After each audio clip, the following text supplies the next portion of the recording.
Okay, that was weird.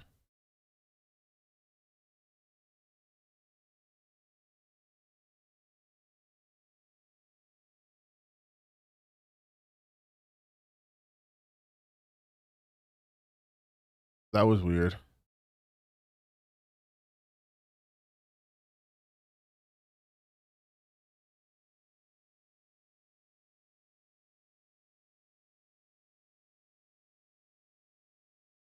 We're back. Yeah, I don't know why it I don't know why it just went away. That sucks. I didn't even lose service. My streaming service was okay, cool. Awesome. Awesome. I don't even remember. I don't even remember what I was talking about. Oh, okay. Yes. People who are so beholden to lore. There have been so many examples. Like when people talk about, oh, you should hire fans. I'm always like, nah, hire fans. Mm-mm. I rather not. I rather not. I'd rather not hire fans. And you want to know why? Because fans think that having dogmatic obsession to lore means you're going to have something of high quality, which is not true. You have to understand what you're adapting. Like God of War right now.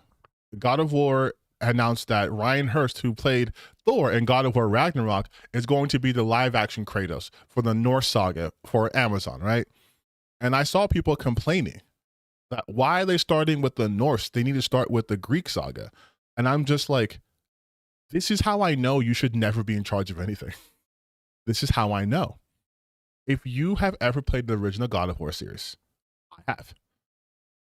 There is no season of TV you could make that would be engaging for people based off of the original God of War series.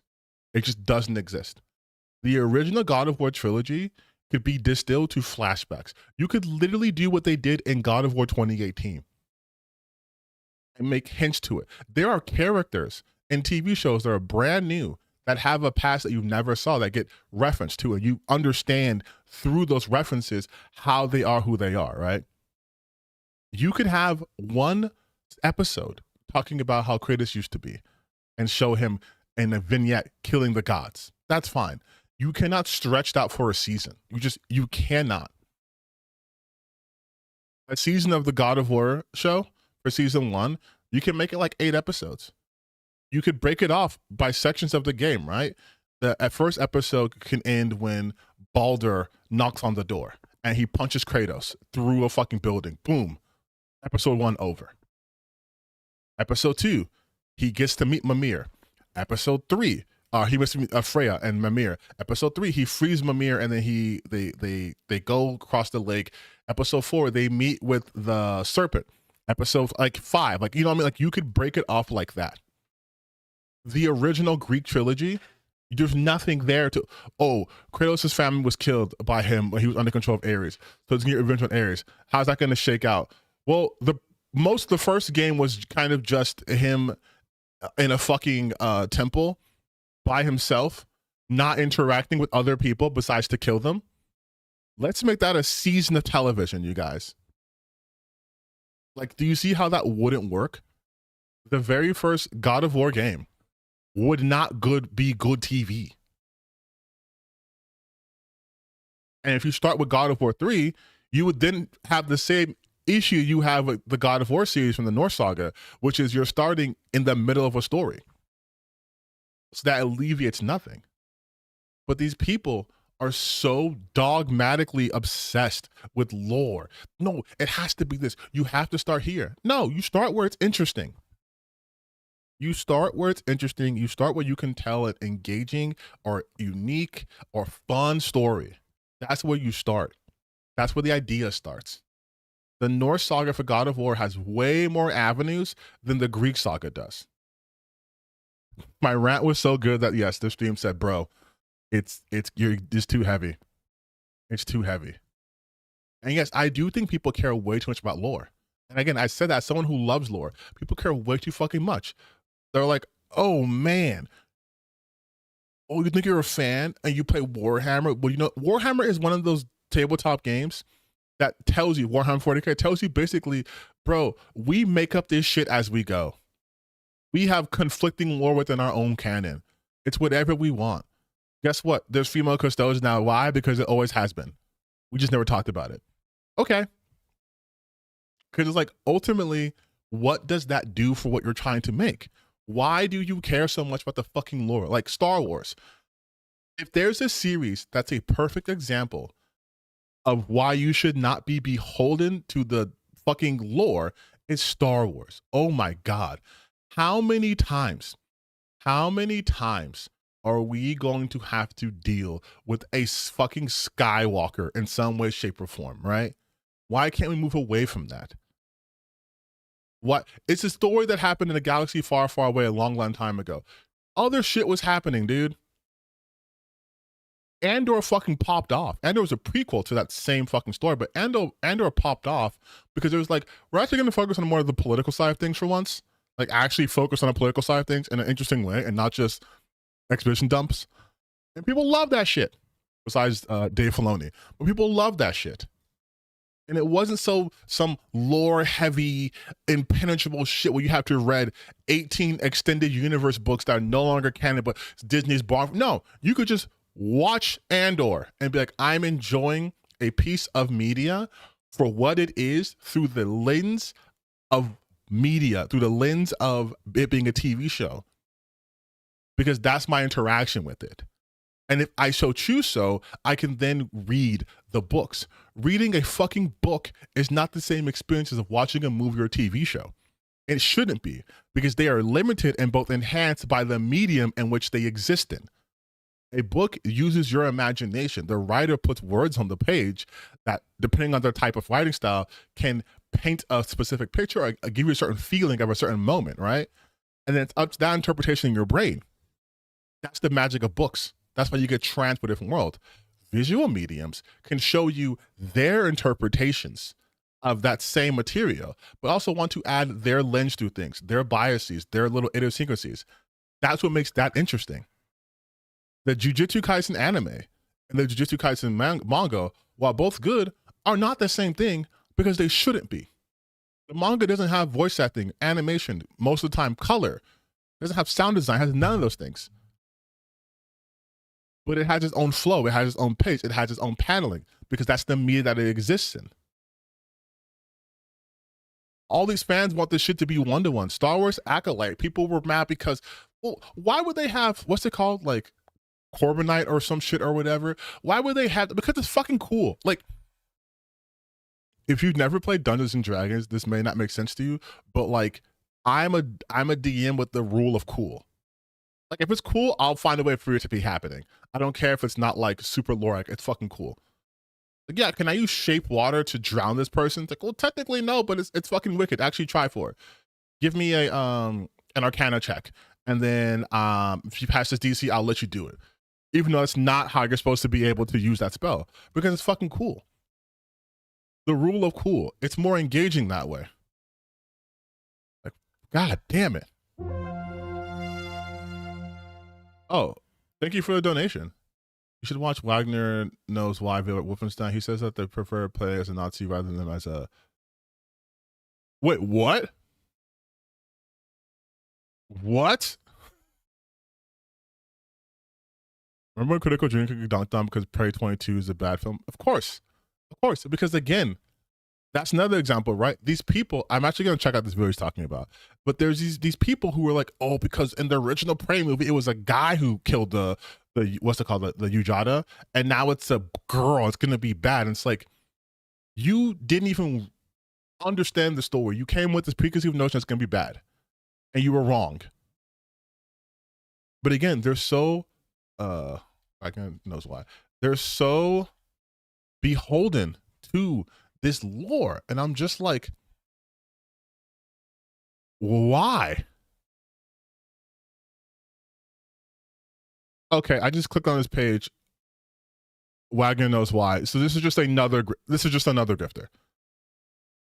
You know what? I will, because you I mean, you don't have to send me one, but because you did, I will react to this. I will watch it with you. But oh my God, I just want to still get it out of my chest.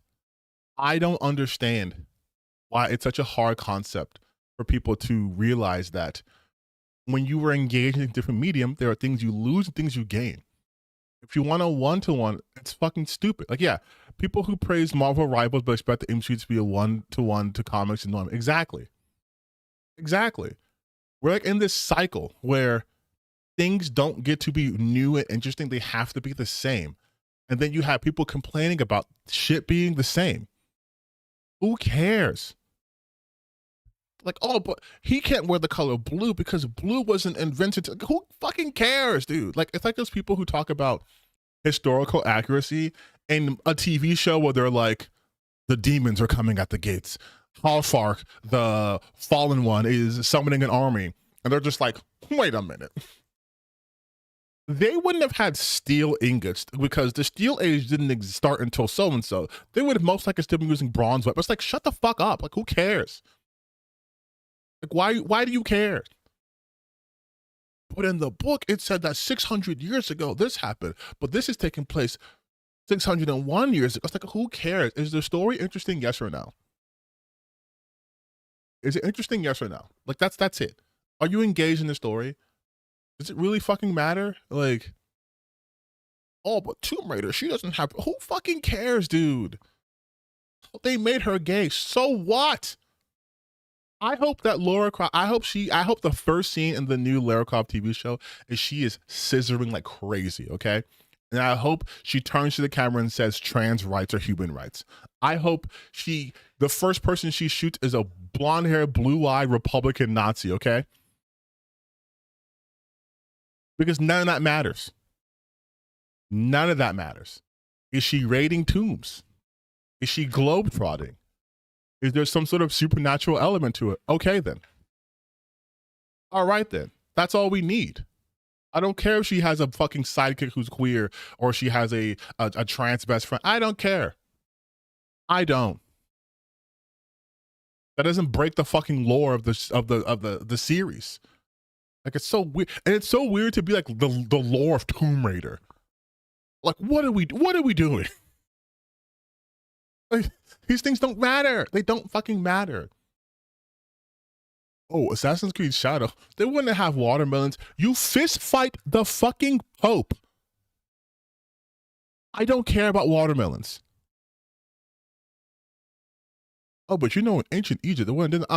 And in ancient Egypt, do they have fucking Isu artifacts?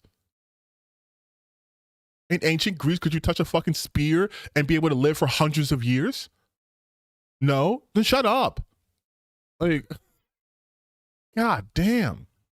Exactly. It's like historical fiction doesn't exist. Well, say they're going for historical accuracy. They didn't say they're going for real-time, 100,000% accurate representation of the history of the time.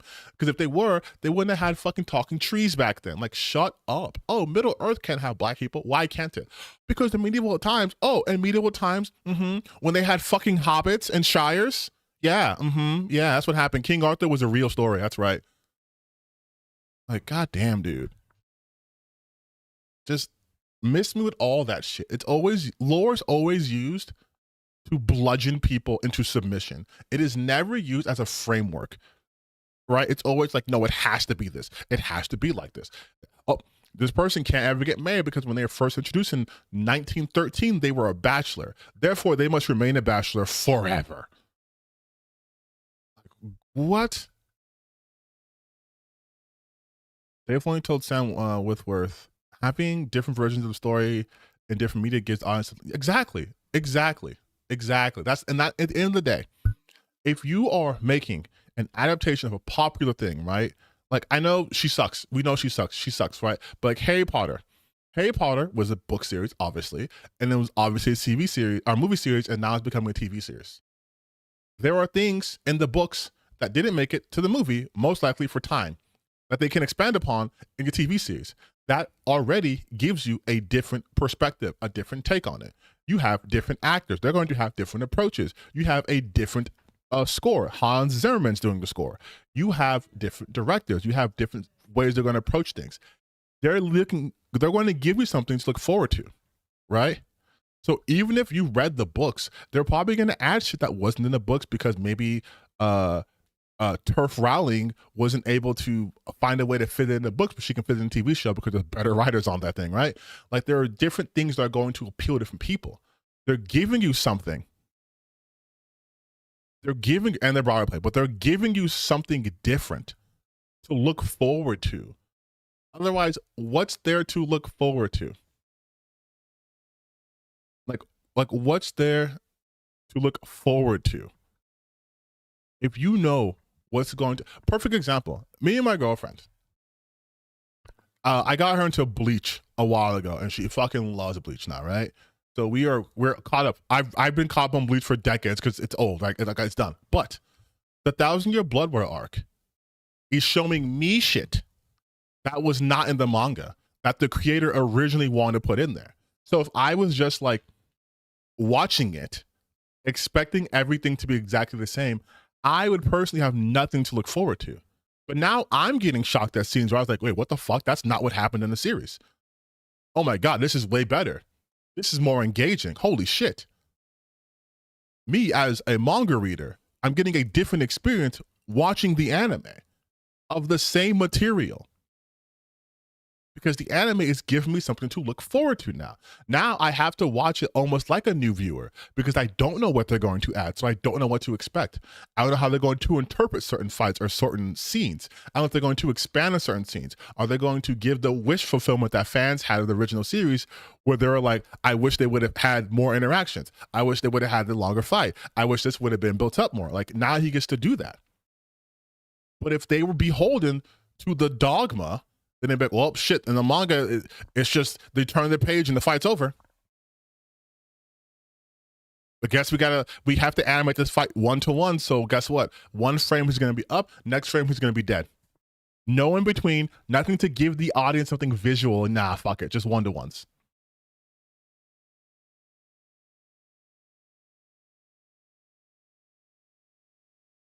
The concept with Walking Dead competitive, exactly. Like, people are going to engage with it via its medium. And if you're interested enough, you might watch the source material. You mentioned Walking Dead. I'll do you one better. The One Piece live action series. Is the One Piece live action series 100% faithful to the series? No. But fucking Oda, the creator of One Piece, is part of the team for the live action. So the creator himself is like, I'm okay with the way you're doing this shit because it still gets to the essence of what I was getting to. No, they're not going to show them going on fucking every goddamn island, okay? You're not going to see, what's his name? Gaimon and the island of like monsters, right? You're not going to see that, all right? You're not going to see a little man stuck in the chest. You're just not going to do that in the island of rare animals. You're not going to see that. You're not going to see it in live action. But that gives you something to see when you watch the anime. That gives you something to look at when you read the manga. Because they got you invested via this avenue. And now you're like, shit, I love One Piece. I love this shit. Let me go read this series. Let me go watch the anime. Oh my God, there's way more stuff to love here now. Like, that's the whole point. But so many people are just like, but his hair was blue and it's supposed to be teal. Like, that's not the point. God damn. Isn't to say that all adaptations are great? Obviously no. Right? Because there's also the Yu Yu Hakusho live action adaptation that we do not talk about. There's the Bleach live action adaptation that we do not talk about. But the point of the adaptation isn't, it's an adaptation of something. It's an interpretation of a material. And if it does its job, it's going to get you into the pipeline of whatever media that is. You love the fucking One Piece live action, you're probably going to watch the anime, you're probably going to get into the manga. Welcome to the team. You like the Bleach 1,000-Year Blood War arc, you might start reading the manga or watching the original series.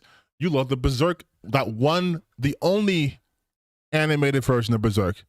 There's no other ones. You like that version? Oh shit, you might like the manga. It's supposed to get you in, like the whole concept of anime is most animes are based off existing properties. They're to get you into the property so they can hook you in. That's the whole point.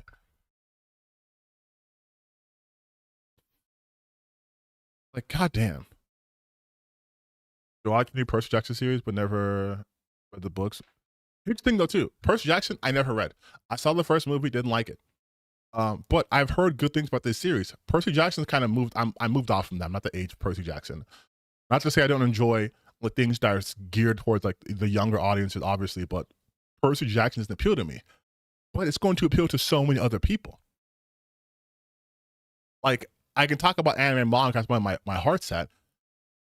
My introduction to Jujutsu Kaisen was the anime.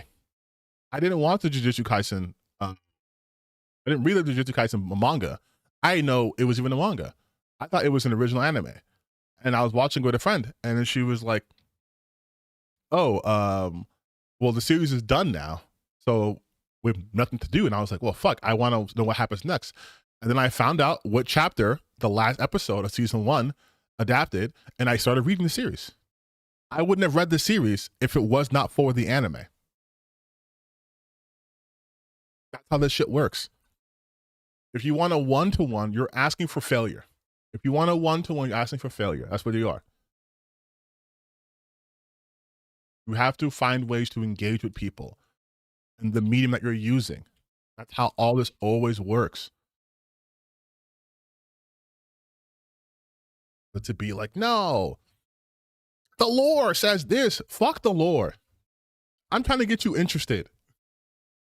Like if I was making a Tomb Raider game, I'm not looking at anything past what is Laura's core character. What are things about Laura that's iconic, right? She has her dual pistols. She has a kind of a smarmy attitude, but she's a good person deep down, right? She has a thirst for knowledge, which is why she is a Tomb Raider, right? Okay, that's my core for Laura or for Lara Croft. Nothing else matters. Nothing else matters. That's what people don't understand about characters. You distill them down to their core essence and then you build up from that. That's why when people do like reboots that are not successful, it's because they didn't get the core of the character right. Not because the fucking race. And let's be really real. That applies to white characters. White characters, their whiteness has almost never impacted their actual characterization, right? The same cannot be said for people of color, for characters of color, because of the world that we inhabit. That's just always going to be the case. And you know it to be true because when they have non-white people in fantasy or sci-fi settings, the first thing audiences will talk about is, why is this dark person here? What is the lore reason for a black person being in space, right? So that's how you know that they still look through us through that lens. So that's part of our character inherently. That's not the same for white people. If you made, literally, you could make Lara Croft Native American. If anything, that adds to her character because there's a backstory you can tap into without feeling icky. But it doesn't take anything away from her character. Lara is just a British woman who fucking two rage tombs. That can be anyone. Like James Bond can be literally, as long as he's British, that's kind of the main thing. Like that's it. But you can't say the same for like Black Panther. You can't say the same for Blade or Luke Cage or I should go for non-Marvel characters like Black Lightning, Static, Icon, Rocket, right? Like those are characters where the identity is tied to their character. But like that same token, Heimdall can be black. Heimdall could have been Asian. It doesn't fucking matter. He's a fucking alien. It doesn't matter. Superman could be fucking green. Like it doesn't matter. You don't have to be a white guy to be Superman. Superman's an alien. That's not part of his character. I came from the white planet Krypton where we're all blonde hair, blue. Like, no.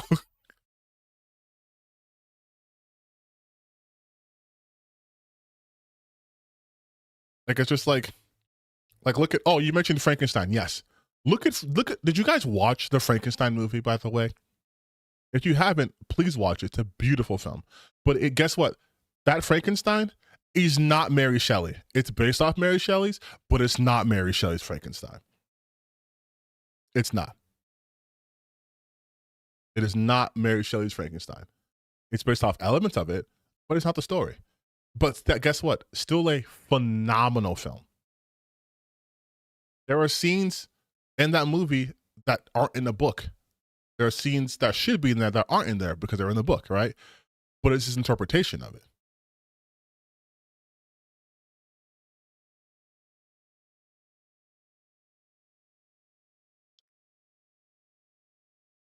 Like that's beautiful gothic. Fucking goddamn. Memo just does it. He just gets it, man. He gets it. Like he fucking gets it. Yeah, their characters' moves are absolutely aren't in the book. I was gonna say there's so many characters in this movie. I'm like, you absolutely weren't in this book. This book didn't have that many characters. They didn't even talk about fucking Frankenstein's woman, that like Victor Frankenstein, that got killed.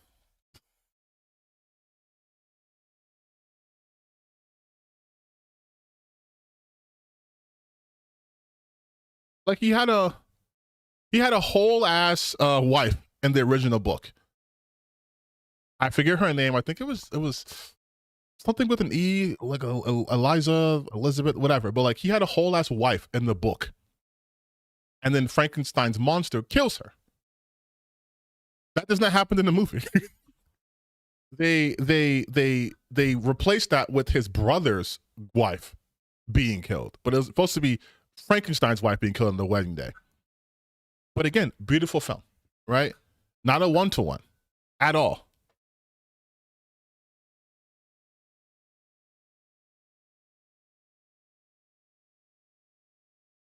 God damn, how am I ranting about this still? Why am I so mad about this? You guys ever have that moment where like you think you're over something and you start talking about it, and then suddenly it's just like a deluge of like, damn, you were really contemplating this for a while. It's like, I guess I was. I guess this shit was really eating me up on the inside. I guess I have real deep dislike of people who do not understand art forms and just start chirping at the mouth. God damn. We're gonna no. I'm queuing up. I'm literally on Wagner's page right now. The gaming industry's so why's he gotta be black? God damn it, dude. Okay.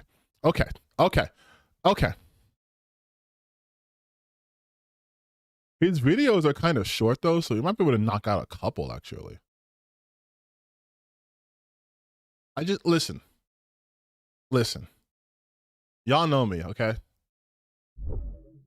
Y'all know who I am. And if you've been on this page long enough, sorry, you know that there are certain patterns we recognize on this channel. What's the vibe? What's the vibe here? Like what's the vibe? What's the vibe here? Because my first reaction is just like, this is grifter bullshit. Like that's my first reaction. That's my first reaction. So because the person did the donation, I am going to do this video. But me personally, I want to look at this Resident Evil video and then did women ruin gaming. I feel like I want to look at that. But I'm telling you, with this thumbnail that says Netflix ruined Stranger Things and gaming is next, it just says gay.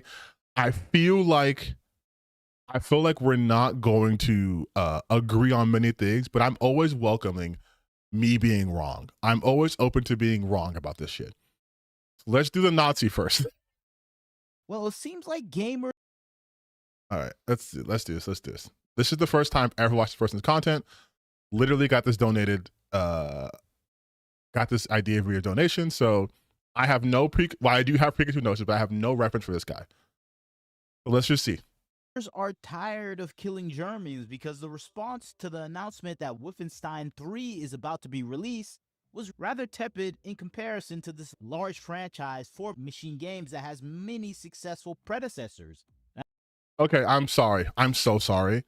And this is from someone who people complain about my editing style, which I leave too much dead air, which I think is more natural.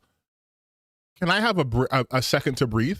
Like I'm what's happening here? It seems like gamers are tired of killing Germans because the response to the announcement that Wolfenstein 3 is about to be released was rather tepid in comparison to this large franchise for Machine Games that has many successful predecessors. 5 cuts in 14 seconds.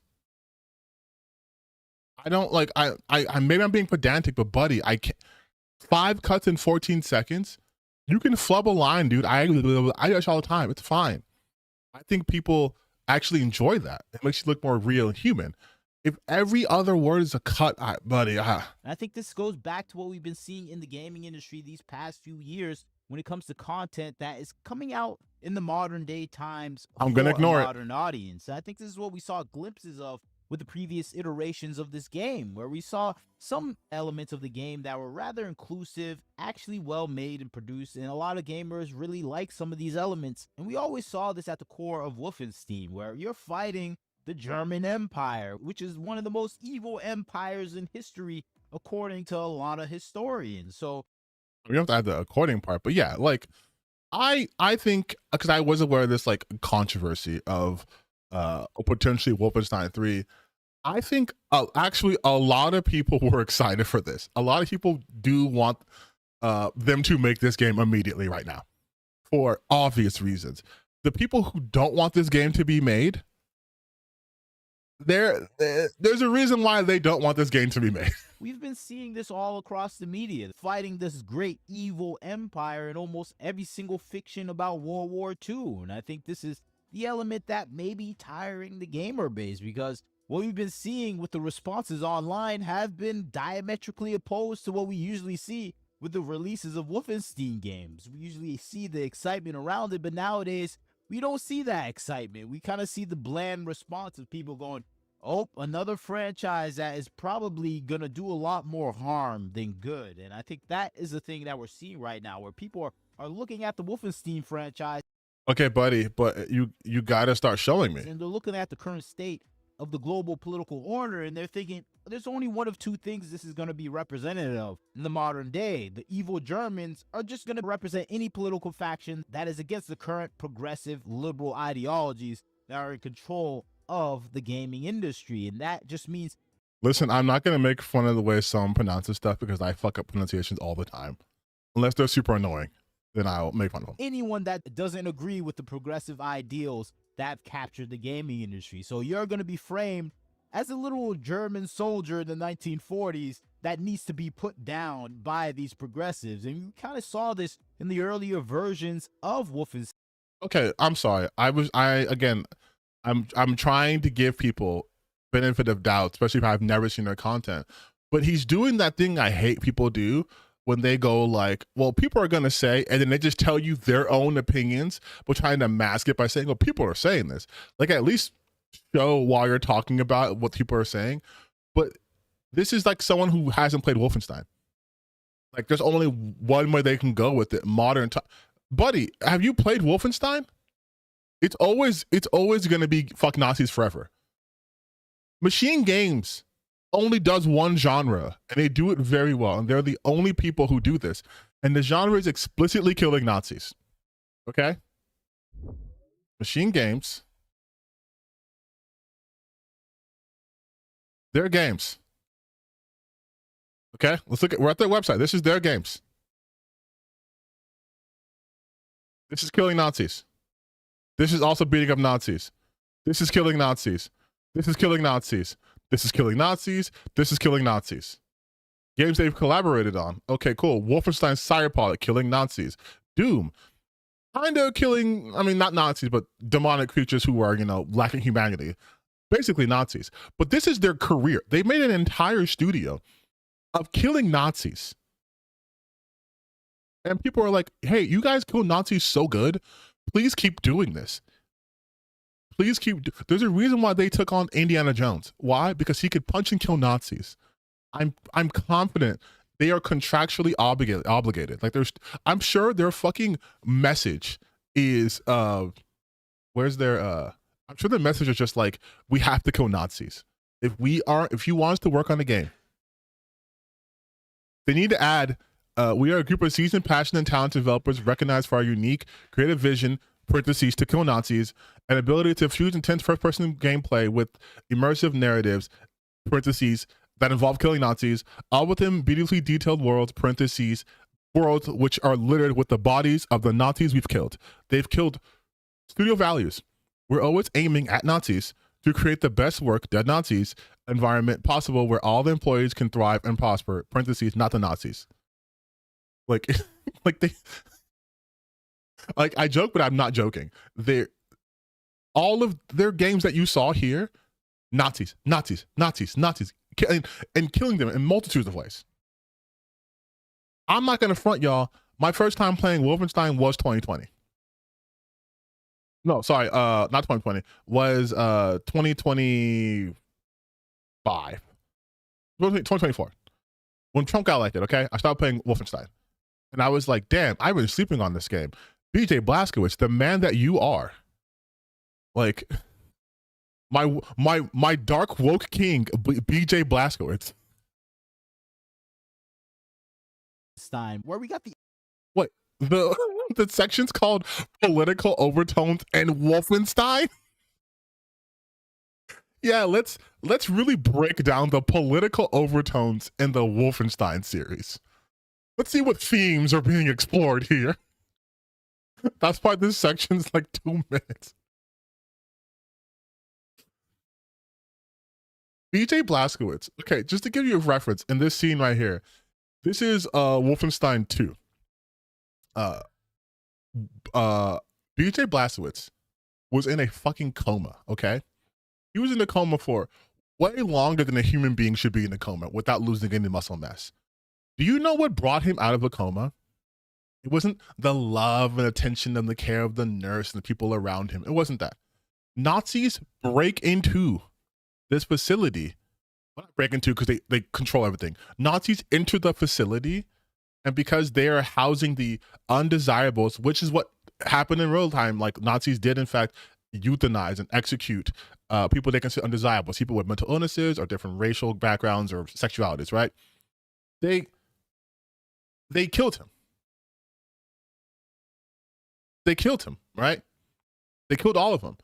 And then they were going to kill this nurse that he was falling for. And he comes out of a coma, and the first thing he does, this man has not wiggled his big toe in like 4 years. He hasn't used the bathroom unassisted. He wakes up to kill Nazis. My brother in Christ, the political overtones in this game is fascism is awful and it's okay to violently exterminate it, okay?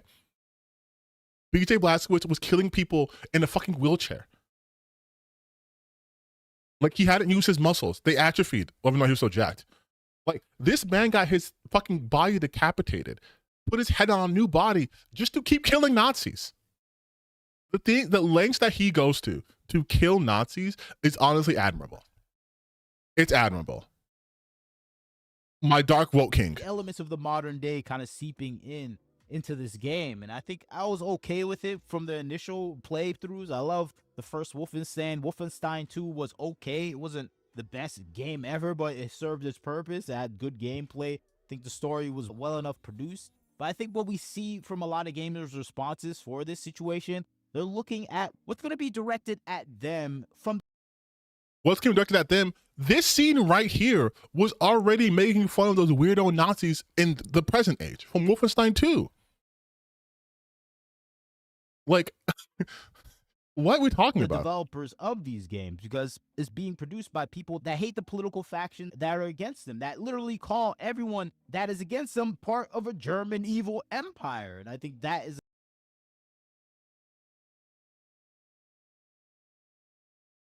Am I tweaking? Or is that not a swastika? Is this not the people who my brother in Christ, if you are trying to defend the people who might be offended by a new Wolfenstein game, gang, I'm going to tell you right now, you are not getting in that club. They also look at you and they look at me and they say they're both going to the fields. You don't want to do this, gang. You don't want to do this, gang. Like, this video should be like, yeah, people are being weird about Wolfenstein 3. And they're fucking weird for being weird about it because that means you're like Nazis. Like, the title of this video is Wolfenstein 3 about incel gamers, Trump, and immigration. Here we go again. If you are projecting this game being about incels, if you can see similarities between Nazis and the Trump administration and incels, that says more about the incels and Trump than it does about a game where they explicitly are killing Nazis and fascists. Like, you understand that, right? You understand that. Gang, I don't know if you're on some Clayton Bigsby type shit, but yeah. Listen, if you see someone with that uniform in real life, I'm going to give you some advice. Run to the nearest brick and hurl it at them. The thing people are realizing with this situation, you're going to be called a fascist. You're going to be represented as the evil people in this game, and that's what gamers are expecting. And I think that's why we saw that tepid response to Wolfenstein 3 is in development. We already know where's the story going. We're going to be post-World War II. We still have that evil German empire, and it's going to probably have a leader like our current president. It's going to have all these arrests around immigration. We're going to see everything that's happening today be... Because that's what...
Okay, we're going to just run this back real quick. We're going to see everything that's happening today be represented in these arrests around immigration. We're going to see, and it's going to probably have a leader like our current president. It's going to have all these arrests around immigration. We're going to see everything that's happening today be represented in this game, and we're going to see ourselves being pointed at as a gamer, as the evil people that are supporting.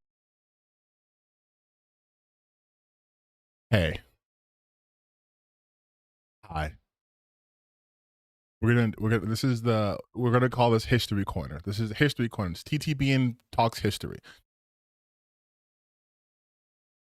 The Nazis did that shit. That's why you're seeing it. That's why the game that already came out, that already did that. That's why you're comparing it to now, because the Nazis back then did that shit, and the people who made the game were like, hey, this is some shit Nazis would do because they did that. So in our game, we're going to show Nazis doing Nazi shit, but you get the power fantasy of killing them because they're bad, because they're Nazis. But the Nazis were doing that shit. Do you remember when I talked about how they started the Wolfenstein 2 with Nazis entering a hospital, declaring it, you know, basically condemned or whatever because the undesirables were there? They did that. Do you remember in the game where BJ's put in, he goes to prison to find somebody who was a political prisoner because they were rounding up people and putting them in camps. Like the Nazis did this. The Nazis did this.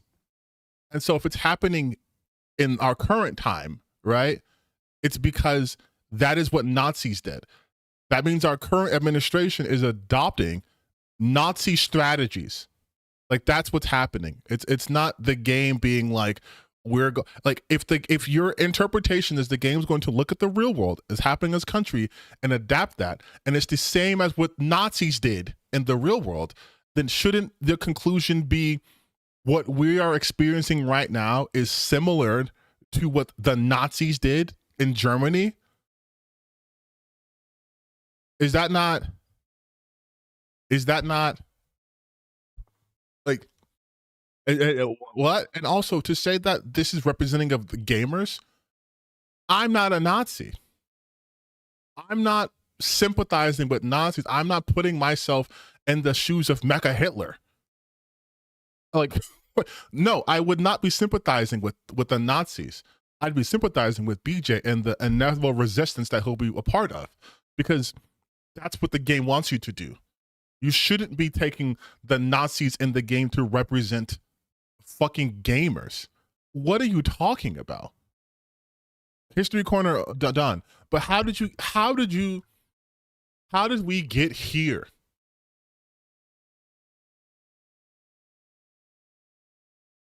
I have so much work to do. Oh my God.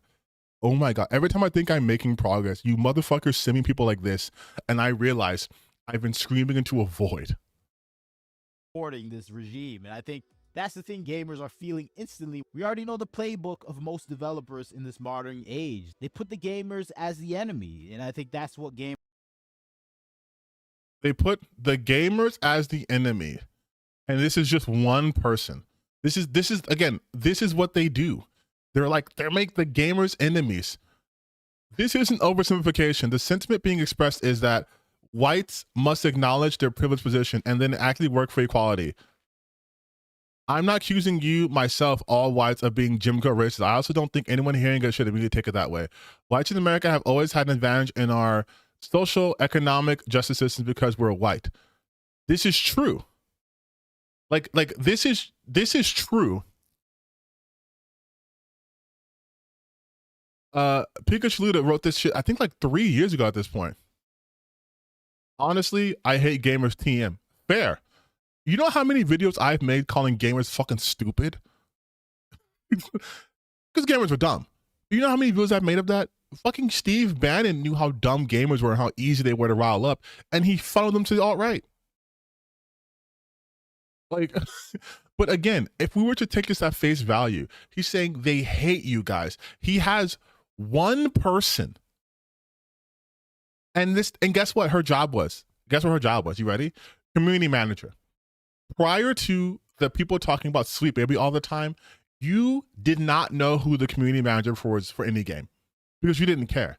Because the community manager's job isn't anything to do with the actual product of the game, right? It doesn't. It doesn't. They could be a complete piece of shit. They could be the most wokest person ever. It has no impact on the game. You never cared about it. But now it's like, oh, but the community manager of this game says she doesn't like gamers. Okay. But be smart for a second. If she really hated gamers, do you think she would be taking on the role of a fucking community manager in the online gaming space? As a visible person of color? Do you think she would be doing that if she hated games and gamers? She said gamers TM. Again, but literacy is so fucking broken in this country. Gamers are expecting. They were probably even gonna have a scene where they're killing a gamer that's supporting the regime. Killing a gamer. Yes. Yes. Congratulations. You cracked what's going to be happening in this Wolfenstein game. Wolfenstein 3, they're going to break into people's apartments, see them playing PlayStation instead of Xbox, and string them up. That's what's going to happen in the next Wolfenstein game. You're right. You got it. I think that is the thing that we're going to see in this future development. That's why I kind of feel sad for this game where I'm like, another game probably going to be modernized to the point where it's just an attack against the gaming audience. They're going to frame the gamers as a fascist dictatorship or something that's suppressing a diverse group of progressive liberals that are trying to fight the fascist dictatorship and stop the immigration crisis of random people in the city. I already feel like we can know the story where it's going to go. Hey, I have a question. It says that you're a game developer, right? It says that here. He says that to himself, right? Gaming streamer, game developer, and writer. What game are you developing, bro? Because now I'm curious. Now I'm curious. What game are you developing? What game are you developing when your thought process is Wolfenstein 3 is going to be about them killing gamers, framing gamers as Nazis, killing them, and then trying to stop them from oppressing people? Like, when people say words, do they not understand those words have meanings? And when those meanings are contradictory and don't follow logically, you sound like a fucking chatbot? Why would Wolfenstein 3, why would that be the story? This is just like when Vera Dark was talking about her fear of the Wolverine game being about him being woke and exploring his white privilege while she's showing scenes of him viciously splitting people apart. Like, that was your takeaway from this? You watched this, you saw the Wolfenstein games, maybe you played Wolfenstein games, and your takeaway is, They're gonna make gamers the next enemy, aren't they? They're gonna say gamers are Nazis, and they're going to have them getting killed in games, and they're gonna stop immigration. Which, by the way, judging by your accent, I think you'd benefit. You benefited from immigration, right? So it's weird for you to play this character of like, hey gang, I'm one of you guys. I'm tired of this too. I don't want a game that's deal with immigration and all that shit. I think Vera's trolling. She's not trolling, dude. I think when people give the trolling excuse too freely, I'm like, let's hold people at their word. Unless it's blatantly obvious. They have a history of saying this shit, so I'm gonna say you believe it. Because that's what they want me to believe. So okay, you believe that shit. You believe dumb shit like this. Where it's being developed in this time. We know we're gonna have multiple lesbian, gay people, black people. The main character is gonna be put to the background, like he's gonna be an idiot in the background. That never happened. That never happened. You're gonna have gay characters. You already had these characters in the Wolfenstein game. Like, did he not play these games? You're gonna have the main character push in the background. What are you talking about? Are you talking about Youngbloods? Like, because outside of Youngbloods, BJ Blast has been the main character. You can't push him to the background. He is the only person they send out on missions. Probably his annoying daughters are going to be at the forefront. And I think this is another thing that has people not really excited before. Okay, he hasn't played this game because he's saying he thinks his daughters are going to be in the forefront. So you absolutely, okay. This game, the Youngblood expansion or DLC that had the two daughters of the main character was absolutely terrible. Specifically, the main daughters were annoying as hell. I was kind of rooting for the German Empire at one point because they were so annoying, them and their diverse team of people. I'm like, whoa, these people are annoying. And this game is so terrible. At least the DLC expansion for this, the Youngblood expansion, it was one of the worst games of the year that came out. So I can understand people seeing this game being so absolutely terrible with the messaging, with the modern audience trend at its forefront. And we already know this didn't even go as far as it could go because we still feel like we were fighting the German Empire, the German fascists from that time. So it wasn't that grating. It was like, oh. What the fuck are you talking about? What are you talking about? What are you talking about?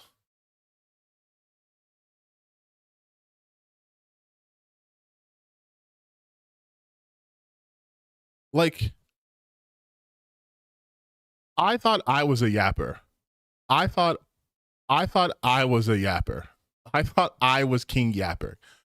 He might take my crown. Bro is just talking. You're just talking. You're not saying anything. Of course you're still fighting the Nazis in Wolfenstein. That's it. That is the entirety of the game. That is it. Those are the enemies. That's it. And here's the thing too. I also said Youngbloods doesn't count. I didn't like Youngbloods. Sometimes you have misses. Okay. That doesn't mean they're going to continue with Youngbloods as the, like, it was DLC. Like, what? They put out bad DLC, so now it's going to be trash like 10 years later? They also put out Indiana Jones. Okay, we're still not positioning the German fascists as modern day anyone against progressive liberalism and communism. So I'm like, okay, that would have been too much, but we know we're going to get that in the future. And we see the comments saying this, where we have people saying, hey, oh, Wolfenstein 3 is coming out. Oh, this is going to be about Trump. This is going to be about the current president. This is going to be about this and that. I'm like, oh, we already know they're going to make this like that. We're going to have a Trump leader that probably replaces the German leader. We already have all these elements they're going to do. There's probably going to be about immigration. It's probably going to have LGBTQ active. Okay, so, okay, he's just repeating himself. He's just repeating himself. Like, he's just repeating himself. There's nothing new here. And also, of course, they were going to make a reflection of what's happening right now. Like, why wouldn't they? It's gold. There's a reason why they're developing it now. Supposedly rumored, right? Like, there's a reason why they're doing it now at this juncture. There's an audience for it.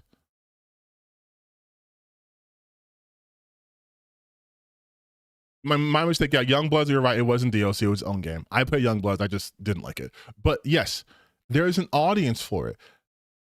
This is why I always tell you guys to look at things holistically. This is why I've made it a very, very consistent point to talk about things from a political side. Because if you don't have that knowledge when you see shit like this, you end up like this guy.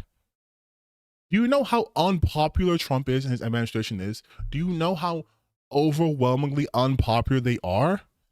Do we have to bring out the poll numbers again?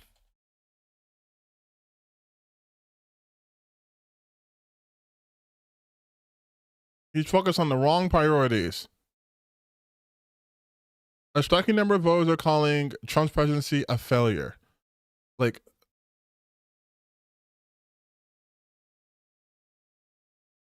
let's look at his. Let's look at the not poll numbers. Sorry, let's look at his approval numbers. Approval rating. Trump approval rating hits rock bottom.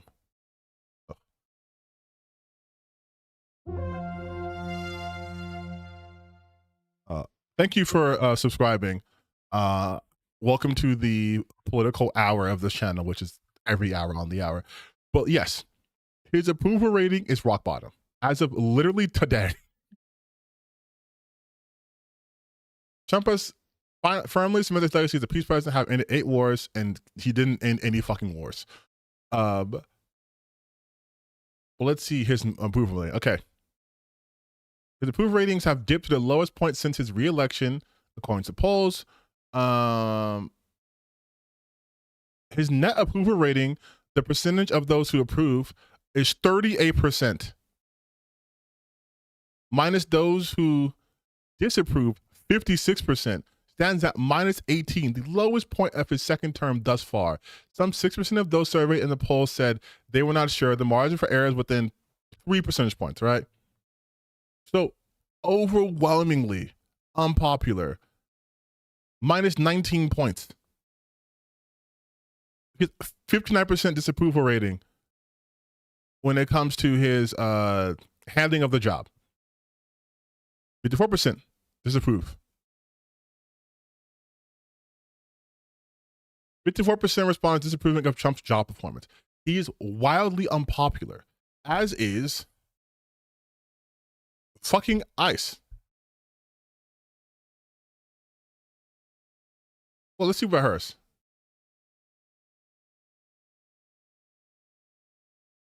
This is the head of the DHS, right? So she's in charge of ICE. The poll released on Tuesday found that 52% of voters disapprove of Nolan's handling of her job, up 50% in July. Up 50%. This administration is so wildly unpopular. So wildly unpopular. CNN Data Ace drops devastating numbers on Trump and ICE, losing the argument when it comes to the American people. Like, they are exceedingly unpopular. There is so much data to prove to back up my point, right? So people want this. Like I talked to you guys before, normal people are not hyper online like this. But when they see what's happening in the real world, when they see 37-year-old mothers getting shot in the head, when they're seeing their neighbors being taken out by fucking Gestapo, yeah, it's going to make people feel a certain way. And so to capitalize on that, there's obviously an audience hungry for this. Of course, they're going to bring back Wolfenstein. Of course. You'd be dumb not to. This shit's going to go triple platinum. You kidding? You think one battle after another popped off because people are mad, man. Like, people are pissed. Would you say this is the worst anti-woke you've seen? No, this guy doesn't fucking rank. Are you kidding? This guy doesn't even rank because his heart's not in it. He's just saying buzzwords. He's just saying buzzwords. Like, if you guys want to know my goat in this shit is Synthetic Man. No one will ever top Synthetic Man. That guy is a true blue fucking Nazi loser. He's a true incel. He's true to this, okay? He's not saying this shit because it's buzzwords, because it's trendy. He lives that loser life. Like, that's the S tier. That's the SS tier. Like that's that guy. Most of these guys are fakes. Activism, transgenderism, probably have all these elements. You see And people buzzwords. already can write the script for this story, and it's kind of sad and depressing when you can do that for a piece of art. And I think that's the thing people are noticing. And plus, we have the other part. Also, I love the fact that he's saying it's depressing. You can write the story. He's making shit up. He's making shit up. This is a rumor. They could be literally not even working on Wolfenstein 3, which I think would be a mistake, but they could be not working on it. They released nothing. And he's like, they're going to have trans people. He's hallucinating what they're going to have in this game and then getting upset about it preemptively. Of this coin where we have people that are like, I don't really care about Germany in World War II. We done it to death. In fact, I just don't care about anything related to this story. Some people are even saying going to those extremes. So we have kind of a cultural shift. What does that have to do? What does what he's saying have to do with the image on the screen?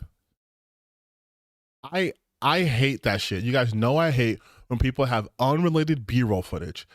He's telling Grok to narrow his eyes and say that's what a Jewish person would say. I don't like saying the abbreviation. I'm just weird that way. But like that's what a Jewish person would say in Arial font with a thin black outline at the bottom of the image. Like, what does that have to do with what he's saying? This World War II history too. So some gamers are just so young and far removed from World War II that just don't care about the history surrounding it. Or two that just don't care about the history. Some kind of a cultural. I need you to listen to this. I need you to listen to this, please. Shift around this World War II history too. So some gamers are just so young and far removed from World War II that just don't care about the history surrounding it. So some gamers are far removed from World War II. Hey Grok, when was World War II? 1939 to 1945. How long ago was 1945 from 2026? Because I don't know how to do numbers. I don't know how to do numbers.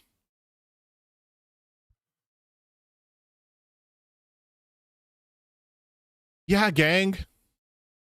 Yeah, I think it's safe to say that some gamers are far removed from World War II. This game, though, takes place in like the 60s, which is at that point like 20 years removed from World War II. Do you know that there are gamers who play games like fucking Civ? Like, do you... does he get upset? Does he get upset when people play Civ? Because, you know, these games were talking a lot about conquest and imperialism, and people are so tired of it. Some gamers were just, you know, really far removed from the Battle of Constantinople. Like, what are we talking about? Yeah, dude, I'm not 80 fucking 6 years old, but I can still play Wolfenstein. Much like I wasn't born in the year 0, but I might fuck around with an Assassin's Creed game or two. Like, what is that argument? People are tired of history. Not if they keep playing these games, obviously. This isn't, first off, an alternate history. Why would they be tired of this? You have people nowadays who are like, man, let's post like it's 2016. People are yearning to go to the past. What are we talking about? So whatever's happening, they're just not tied to it. They don't feel the same emotional impact. So Wolfenstein and its preaching is just not going to be as effective as it. Also, I know I'm pausing a lot, but also this is a huge contradiction. You just said that the current game that's going to come out is going to focus on the modern day. So why would it now suddenly be like, these people aren't going to be able to relate to it? It's shit happening right now, right? Like, am I wrong for saying that? He was just talking about how these games are going to be made for the modern audience, woke and yada yada, have trans people and yada yada yada. So it's going to be taking place today. So then why would people feel so far removed from it? when it's shit happening today. You even said they were going to talk about immigration. That is a today issue. I mean, it's been an issue forever, but that is a today issue. Why would that feel too far removed? Like, you're not even consistent in your own video that you supposedly edited. For an older generation of gamers. Older That is generation. the thing that's lending to maybe the disinterest that's happening with this game, where people are just going, I'm tired of playing this sort of game. I already know it's going to be redirected and I'm going to be represented as the evil person. You're going to make me, the gamer, a fascist. You said they're tired of it. Hey, I have a question. Battlefield, is it 6? That came out last year. The 18th installment in this series. Okay, what is Battlefield 6's like plot? Okay. So it's war. It's a war game. Interesting. The plot. NATO prepared to evacuate Georgia to make way for a paramilitary company. Oh. Well, that seems pretty current. It's happening in today's time. And they're talking about PMCs going into a country. Huh.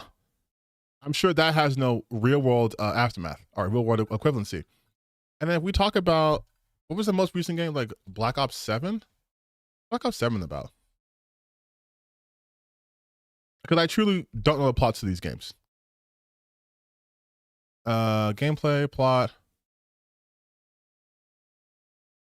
Stop the plot by terrorist organization. Tajina says jump please leader Raul Mendez. Menendez. Nicaragua. Hey, so isn't Black Ops, isn't this series based off of like the Cold War, right? Isn't that where it started from? Am I tweaking? Isn't that what the Black Ops started from, like the Cold War?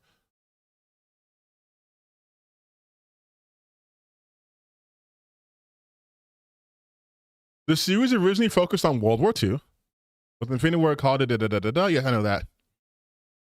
But I want to know, what is Black Ops about? I'm pretty confident Black Ops, the Cold War. Okay, so this series that started with the Cold War, which is not modern at all, set in the past, right? Spawned 7 fucking games. The point I'm making here is, no, people aren't tired of these Battlefields, these Call of Duty games where you're fucking doing World War II, where you're doing Cold War, because guess who the enemies are in those games? The same enemies are happening now. They don't make these games to be like, guess what? When Black Ops was popping off, we were having shit with Russia. We were. Just like when Call of Duty was popping off, a Modern Warfare, and like the like, guess who we were having beef with? You know how you go to random fucking Egyptian countries or random like Middle Eastern countries in these war games? You want to know why? Idiots. Jesus Christ. Black Ops talking about fucking Vietnam. Like, but to be like, well, people are just tired. But no, they're not. They are objectively not tired of these games. They love these games. They love these games. Yes, Call of Duty 4 is basically the Afghan war. Dictatorship. You're going to make me the person that's killing people. You're going to make me representative of all of that. We saw this with all of entertainment. Anything that is related to the evil Iraq war dictatorship is immediately tagged to a political group that is against the progressive liberal order. So this is what people are expecting. We're expecting a new version of Wolfenstein, except this time the gamer is the enemy. The gamer is the fascist. Okay, this is just, okay, I'm done with this video. It's just repetition. It's just repetition. But I'm curious. Now you guys have got, you had my curiosity, but now you have my interest. I want to see. Okay, I said I was going to do another one. Hold on. Okay, the plot of Battlefield 6 is NATO's essentially going up against the heavily implied BRICS nations, which is basically what's going on now. Yeah, okay. So then I understand how media works. I understand that you get inspired by current day events. I understand that. These people don't. Because, oh my God. Oh my God. Wait, before we watch another video, we have to do our usual routine. Where we go to the oldest video. Netflix is insulting Egyptian culture by making Cleopatra back. Reactions. So he started off with Netflix shit. Everyone hates Lois Lane. Nah, dude, Lois Lane's fucking peak. So he started the show 2 years ago. Oh, so he just caught the grifting bug immediately. Oh my god. And the thing is too, because he caught it on late, you can see him speed running through the grifter thumbnails. Like first it's like, I'm gonna do reaction content, and then it's what do the grifters do? Okay. Gay, toxic, cringe, woke genius. Like okay. One Piece executive forced to follow source material after Cowboy Bebop failure. That's not what happened. Top 5 worst actresses, and it's just Rachel Zegler. So he got into that. Okay. And then but you see how the thumbnails are evolving to like what the current grifter slop is. So he's also shifting his thumbnails to look like that. Still talking about. Oh my god, dude! Amazing. Oh, he hit them all. He hit every single one. We got the Angela looks ugly. We got they hate Stella Blade. We got Yasuke. We got of course Concord. Oh my god. Yeah, dude, we hit gaming's flat butt theory. Why game developers demand all female characters have no butt. Oh, we hit all of them. I will give him credit. He was keeping up with all the trends. Oh,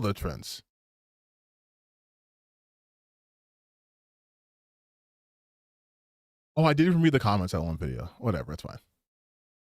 Actually, no, I want to see the comments. It seems like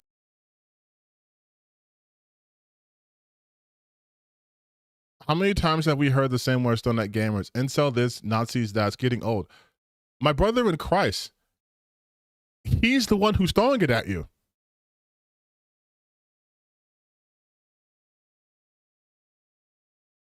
Like, he's... Now I know which game to avoid and which studio to bankrupt. Yeah, Steven, you have so much power. You're going to bankrupt Machine Games. Good job, bro. Oh my god, this is so funny. Wait, I want to see did women ruin gamings?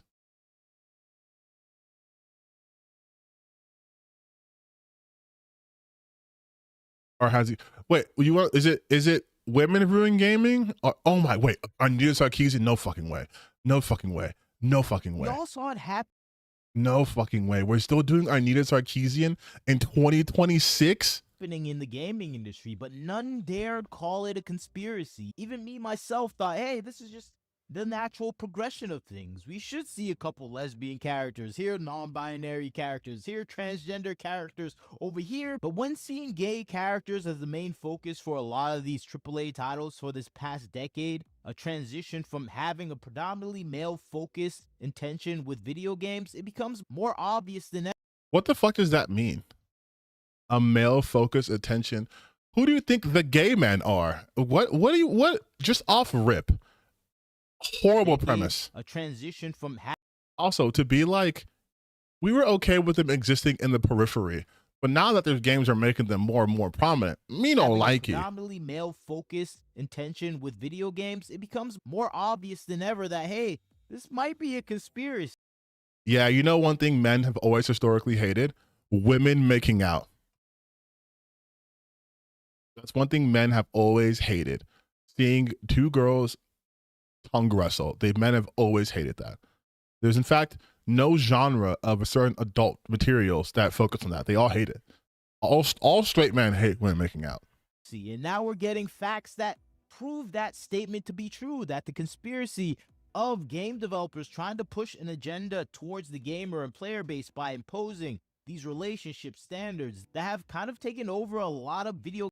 Besides the one with Ellie, all these ones he showed are optional. Game titles that have been coming out this past few years, it's become obvious now and undeniable that, hey, there is a concerted effort to make gaming only for the gays. And I think that is the thing a lot of gamers are still doubting. Even me, myself, as I make this video, I'm like, hey, it can't be true. But we're getting statements from community managers. We're getting statements from game developers saying, hey, this Community is the real managers. state of gaming. And a lot of gamers are just simply not aware of the situation. And I think that's the thing a lot of people are understanding right now. I love how all these things become situations, right?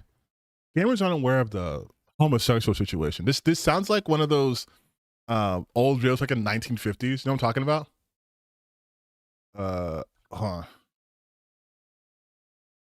Is it the film?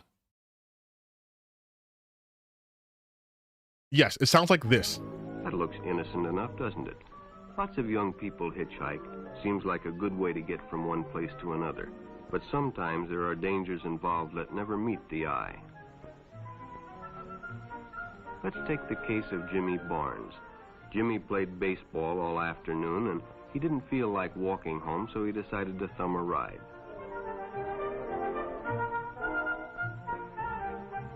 Like, this is what he sounds like to me. Practiced 3 times up in front of Jimmy.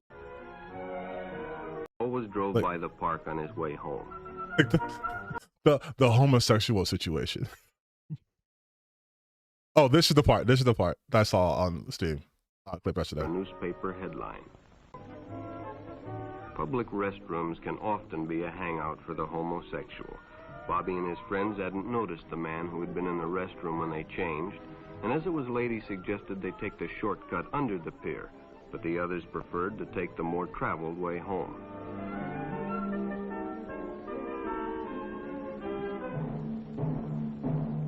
Uh-oh. Uh-oh. Uh-oh. Oh my God, you guys, an innocent gamer's gonna be hit with gayness. Oh no.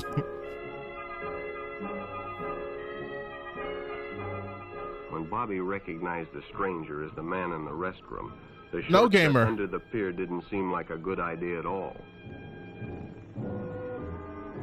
Oh, thank God. Thank God. He almost caught that gamer. He almost gave him the gay. After all, it's more fun to stay with your friends anyway. Bobby had made a wise decision. It may have saved his life. One never knows when the homosexual is about. He may appear normal, and it may be too late when you discover he is mentally ill. Oh yeah, dude. Hell yeah. Hell yeah, brother.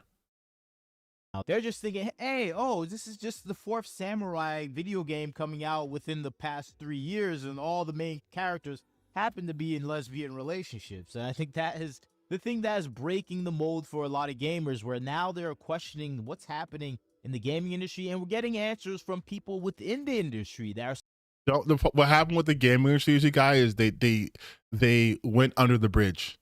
They went under the pier, and the industry got gay. It got so gay. All these things, all these optional things they're showing here, mandatory. The fact that there are even options in games is a problem, honestly. Stating the obvious, saying, hey, this is a concerted effort that we have within the employee offices, where we have marketing managers, advertisers, community managers going to the developers saying, hey, you should put this in there, and flirting with some of the developers, which may bring up image of Gamergate if you're a gamer that has been. Yes, you guys, that's what happens. That's what happens. Community managers and PR agencies and all of those people who are hired by the industry, who are hired by a particular company, they tell that company, add the gays in this. That's how this works. That's how consulting companies work. You contract them and they tell you you have to do this, and you don't have a choice. I hope he brings at least a shred of evidence to back up that claim. Within the industry for a while, you know, that is reminiscent of the controversial event that changed gaming into what it is today. And I think that's what people are seeing, with some comments coming from community managers saying they're flirting with developers, they're trying to bully some developers, they're engaging with developers with all intents and purposes to get their political agenda within the video games that are coming out, even dating and maybe even going further with some of these developers, kind of honeypotting them to make the gaming industry more reflective of their political agenda. That's true. When we had our annual woke meetings, we do train them. We train people to honeypot. We do. During our DEI seminars, we have seduction 101 classes. It's mandatory for women, by the way. Sorry. We're not that woke, but we do that in order to get them to make things more gay, to put more people of color in the games. We do that. It's part of our training. It's in the manual. We've adopted the practices of Vietnamese spies in the Cold War. And that's what people are seeing happening on X right now, where we hear comments from community managers saying, I spend every waking day of my time within the video game industry. As not a developer, they're probably in marketing and advertising, saying that. This is a real statement from someone not joking. All I do at work is befriend everyone on the Ryan team so I can then get them to make every character gay every time it's feasible to bring up. More often you think. If you think this isn't about you affection, yes it is. It's called direct action. Yes, this is real. This is person, this is real. A team of people around them throughout the industry that are trying to influence the gaming industry to move in this direction by putting in random gay characters here, random lesbian characters here, refocusing race swapping characters, trying to engage the development community for video games to actually change the whole scope of video games that are coming out. And it kind of makes sense if you see what's been happening in the gaming industry so based for this years with a lot of titles, where you have a comment coming from a person that is a known community manager that's saying, known community managers, everyone on the writing team, so I can tell them to make every character gay every time. It's feasible to bring up more often than you think. If you think this isn't about you, yes, it is. It's called direct action. This is a person talking to other colleagues within the field saying, hey, this is how we engage with these fields of community, where we engage with them. Some even in the comments saying we flirt with them. We actually try to be in relations with them, trying to get them. No, of course they flirt with them. These people are sick. And they're always going to push their agendas in there. And that's why these games flop. Because instead of making games for guys that would like them, they want to make everything gay. It's true. It's true. It's true. On our team to actually develop gaming in a certain direction. And if you're hearing this quote and you have a stinging feeling reminiscent of Gamergate, yeah, that is the case. This is the same thing we saw explode with Gamergate 10 years ago, where we had these female game developers that were sleeping with game reviewers to get good reviews. And this is the thing that blew up Gamergate, where gamers are mad saying, hey, you're trying to influence and change the rating systems. And of course, they were. That's true. Back at the gamers' face, called them misogynistic, and they invaded the gaming space even more so, putting in more people in the development space That's true. Change the video games. And that's where we had people like Anita Skarsheesian emerge that advocated.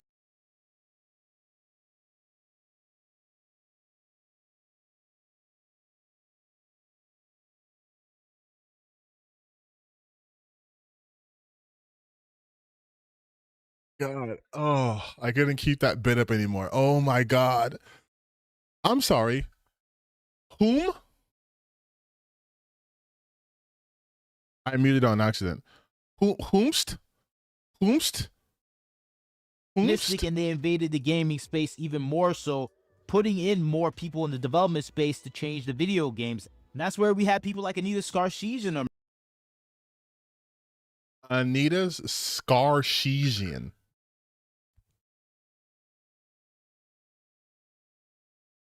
Anita Skarsheesian. Yes, I was doing a bit, by the way. If you guys didn't pick up on that, some of you did. You're smart. But Anita Skarsheesian? Literacy is important, you guys.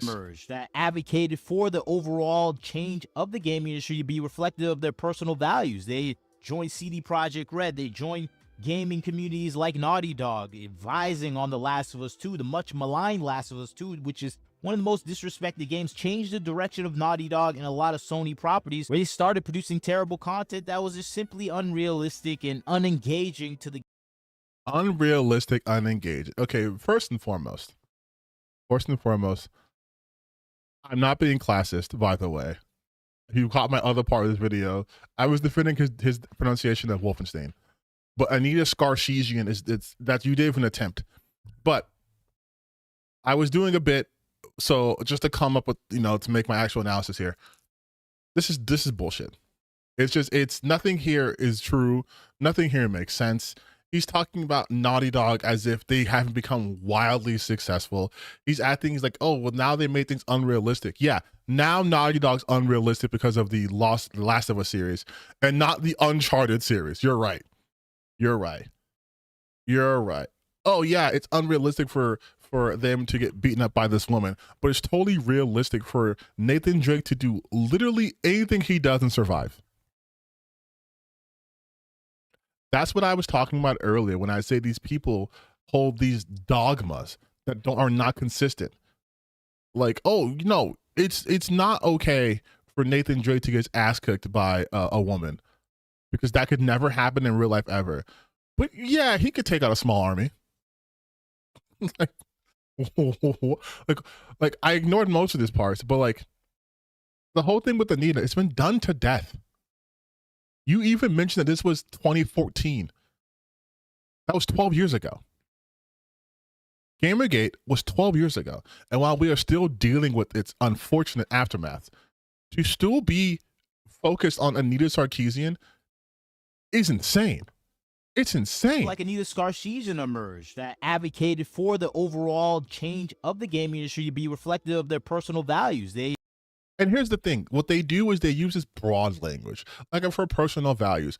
What were those values, though? Because a lot of you grifter asses also want the video game industry to align with your own personal values, which is typically involves in the removal of LGBTQ people, the reduction of roles of people of color, and the focuses on white straight males and big titty women. That's what you want. That aligns with your personal things. So why is that okay? Her personal beliefs, her execution, I don't think was that fucking great, to be completely honest. I wasn't Anita Sarkeesian's biggest fan, but I understand what her intention is, because of course that's her intention. Talking about sexism. Of course there's sexism in gaming. Of course. Just like there's racism, just like there's bigotry, because people are making these things, and people are part of societies, and societies has these issues. Like, I hate when gamers act like gaming was a perfect, pristine culture that had no issues at all. But then these fucking minorities and women came and made everything lame and woke and this and that. It's like, no, dude. You guys were able to be awful, toxic people to each other because the worst situation you had was girls don't like me. You weren't part of any sort of marginalized community outside of I play fucking D&D and watch anime.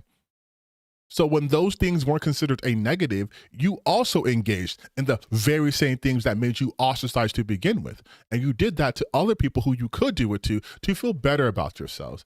Gaming has always had that problem. As open and inclusive as gaming is due to skill level and entry levels, it has always had that issue.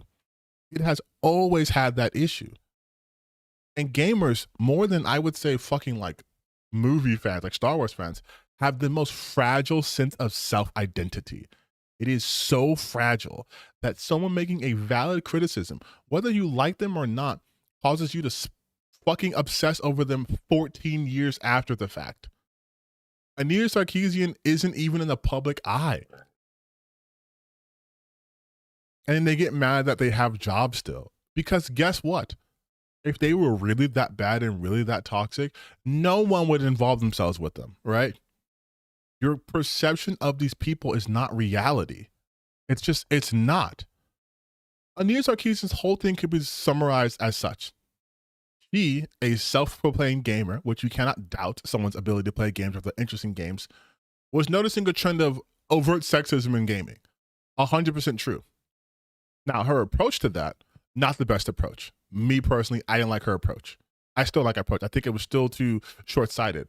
But again, that was her whole thing. That's it.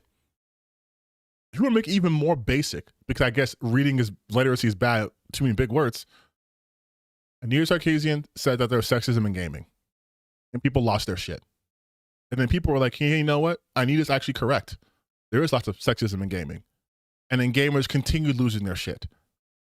To the point where Gamergate, with the ethics in game journalism, quickly devolved into showing nude photos of people who they didn't like and saying that these are whores and they're ruining gaming. You got to that point like that. because it was never about ethics. They bring up Anita Sarkeesian as a shield for criticism, but no, she's like he won't get into. He won't. I promise you, he won't get into the actual minutia of what her argument was. Join CD Projekt Red. They join gaming communities like Naughty Dog. Advise. Join CD Projekt Red. What happened to CD Projekt Red? Did CD Projekt Red go under? Did not made a successful game now? No follow up on that. Oh, they joined Naughty Dog. Is Naughty Dog not one of the biggest, most critically acclaimed gaming studios out there? On The Last of Us 2, the much maligned Last of Us 2, which is one of the most disrespected games, changed the direction of Naughty Dog in a lot. One of the most disrespected games, that means nothing. Changed the direction of Naughty Dog in what sense? In what sense? Is it making it better, worse? I know it's implied to be making it worse, given your cadence, but you're not giving any details, dude. A lot of Sony properties where they started producing terrible content that was just simply unrealistic and unengaging. Terrible content. Can I just check something real quick?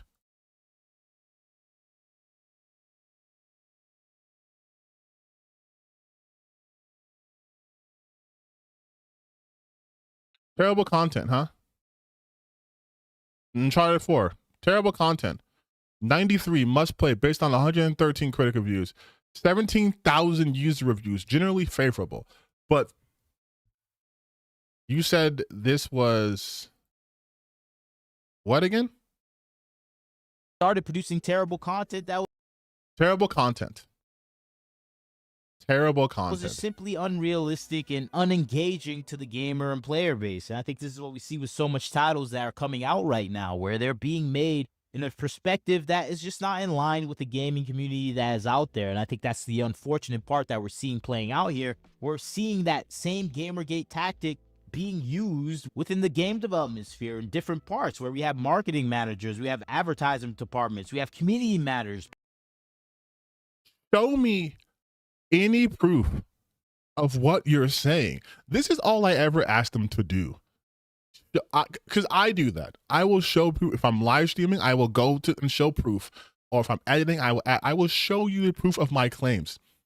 These are bold claims to just make. The gaming community that is out there. And I think that's the unfortunate part that we're seeing playing out here. We're seeing that same Gamergate tactic being used within the game development sphere in different parts, where we have marketing managers, we have advertising departments, we have community managers, people. He showed what he assumed and wants us to assume as the community manager. So I'll give him that one. I saw Inglourious Basterds recently. I'll give him that one, right?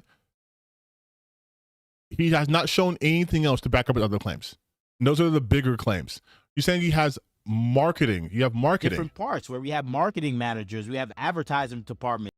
Marketing managers and advertising departments saying this. Where? So we have community managers, people that are tangential to the process of making games. They're coming out and influencing the game devs themselves. He just said these people were tangential. If they're tangential to it, then they're not important. Like, it's the writing team, the staff, and you can see this at every level for a lot of these game developers. You can go back to see what happened with Warhorse Studios. Warhorse. Now, mind you, you want to know why he clipped this top part out? Because this is from that Park Place. This is John F. Trent. If you know anything about John F. Trent is a fucking hack. This is Rosary Warrior, John F. Trent, the Park Place, bounding into comics. Let's just look at some of the things that he wrote. New Star Wars trilogy will allegedly feature Daisy Ridley. Let's see how that. Let's just see how that works. Oh no, Super Inc. infected Alan Wake 2 has not recouped its development marketing costs. This is the writer that he's going off of. The person this is the headline that any reputable news site would never fucking run, dude. Would never run that. Sweet Baby Inc. infected? Like, that's...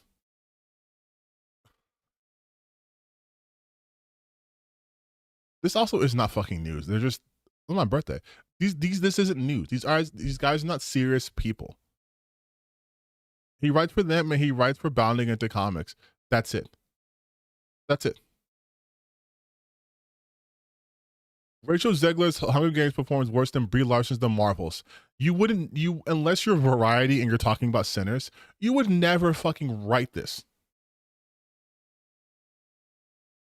Like, this is not a serious writer. Kotaku in action. Anti-woke journalist John Pett lies. This is Kotaku in action. These are the people who fucking love, like, the anti-woke. And even they're calling him out for lying. This is Kotaku in action. So that's the source. That is the source he's going to when he talks about Warhorse Studios run to woke PC gamer to claim they are fed up of being in the culture after they turn him into a sodomite and Kingdom Come Deliverance 2. Just from that headline.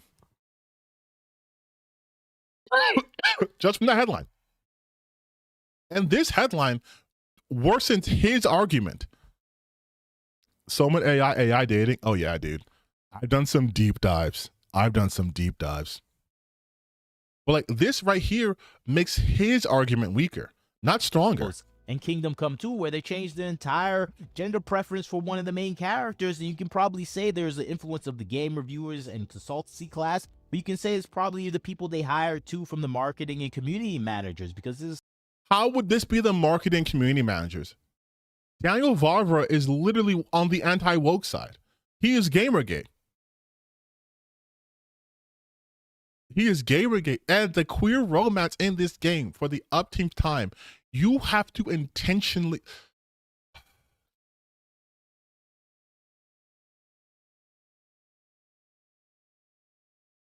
It's optional.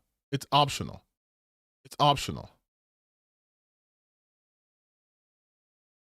It's literally optional. Romance options. Romance with Hans.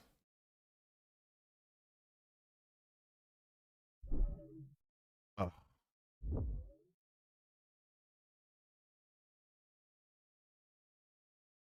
Casey, hold on. It's a gay romance. It's fucking optional. You can literally... How to romance him. There are few opportunities to flirt with Hans during the campaign. These are technically missable if you don't select the right dialogue option. So you have to have known the correct dialogue option. This is completely missable. It's optional. It's optional. It's optional. You have the option. You have the option, dude. They didn't make him a sodomite. You chose to make him gay. And like I always say, if the option of having the choice to be a sexuality that you normally do not, engage in, right? If you are a straight male gamer and you are feeling uncomfortable because there is an option to be in a same-sex relationship, those are your demons you need to fight. This is something we see with a lot of titles that have come out this past few years. You can see it with Helldivers 2, where the game devs for Helldivers 2 were highly based. They're really true gamers, but the community managers were the opposite. They were trying to change the game itself with their statements on Discord. And I think that's the thing that we keep seeing with the community managers, the marketing team. They're trying to change what the game is outside of the video game itself, even though the video game is not representative of those ideals. And I think Helldivers is representative of those ideals, man. What are you talking about? Helldivers 2 is a fucking satire on fascism. You're the bad guy. That's the thing we keep seeing within the gaming community, where they try to change the perception of the game. And once they do that, they're going to change the game itself. This is what we saw with Spider-Man 2. That game was completely changed with the second iteration of the game, where they completely changed even Mary Jane, her look, where This is so fucking stupid. This is such a stupid... I'm skipping this part. I've done this argument so many times. If you think this was because a community manager, you can't be saved. You can't be saved. I'm so sorry. And now he's going to like the Yorch Torch fucking examples of saying, they're changing all these things. This isn't fucking Spanish. Jesus Christ. Are being tricked into this situation, being manipulated. I think that's why we see most of our AAA titles coming from Sony becoming more gender swap oriented. Gender swap. Ratchet and Clank, you can play as both characters. The Last of Us, Ellie was always a central character. Ghost of Tsushima, you got one game with Jin Sakai. And this with Nathan Drake, and now there is no now. Okay? This was a different game than this one. He is the main character of the entire series. This is a spin-off title. This is so stupid. More unfocused. We saw this with Ghost of Yote. We see it with so much other titles. And it just makes you think, hey, the gaming industry might be in a manipulated situation where they're just being led by the nose by these random parts of their community that really have no interest in the gaming world. Yeah, dude, led by random parts. These multi-million-dollar companies with these giant bloated budgets are just letting random fucking marketing execs being like, hey dude, can you make this chick the main character? I'm a C-suite executive. I have no idea how games work, but make him black. Like, make him black, dude. Make him black. Make him a woman now. And just figure it out. Because that's how multi-billion dollar companies work. That's how multi-million dollar companies work, dude. They just have random people showing up. Like, yeah, you walk through the door, you have a suit. Okay, yeah, sure. What do you say? World have more political agenda, and I think that's the thing that we're seeing playing out right now in the video gaming industry. Of course, there's other things that are influencing it. There's definitely the investment firms like BlackRock and Vanguard and consultancy firms, but I think this is one of the 5-prong approaches to influencing the gaming industry, where these people have a constructed system of trying to change these elements of gaming, and we're seeing it play out. And I think as a gamer, you have to have this in mind that, hey, the fight for having good games never ends, because these people are... At no point did he even scratch the concept of the quality of the games mentioned. At no point. All of the games he's shown are good games. Every single one of these games are good games. Every single one of these games are good games. These are franchise longs. All these games are good. Critically acclaimed, financially successful games.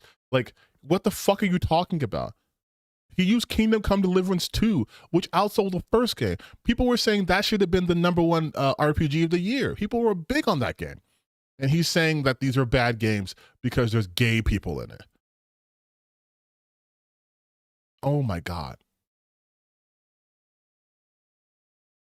Oh my God, dude. And then you know what's so funny? They say this shit. Does he have anything to say about Code Violet? He has something to say about game being ruined forever. He's something to say about Amazon Why Mom. I don't think I can do it in the video because I feel like there's nothing different he's gonna say, right? Like, I doubt his content and research is gonna change over the course of what, 3 days from this video? Amazon's Wine Mom Lara Croft has been revealed and gamers are not happy. I can't do this, dude. You guys are probably completely... Whoever sent me that dono, I want you to know something. Who sent me that donation to cover this guy? Oh, I can see it. Joe, if you're still in here, I will never forgive you for introducing me to this. I already have so many of these guys recognized. Like this, you just added to my pile. Oh, thank God. Thank God it did not completely fuck up my algo. Oh, thank God. Thank God. Ooh. Okay. Yes. All right. Oh my God. Oh my God. You know what though? For the kind of content I make, most of the videos I watch have nothing to do with that stuff. And I think people ask me sometimes, like, how do you keep doing this shit? Because these are the videos I watch. I watch Dungeon Chill a lot. I watch a lot of Dungeon Chill. I watch K-Bash videos. I watch Mandalore gaming videos. Like I watch some people. I'm not gonna say they're obscure because they have millions of views, but I watch people's content that have nothing to do with anything I cover as a little reward for myself. Like, these are the stuff that I watch. Like, I know now my watch list is gonna look insane, but like, actually, let me make sure I can show you guys the kind of content I actually consume versus the content that I'm making and be like, what the fuck?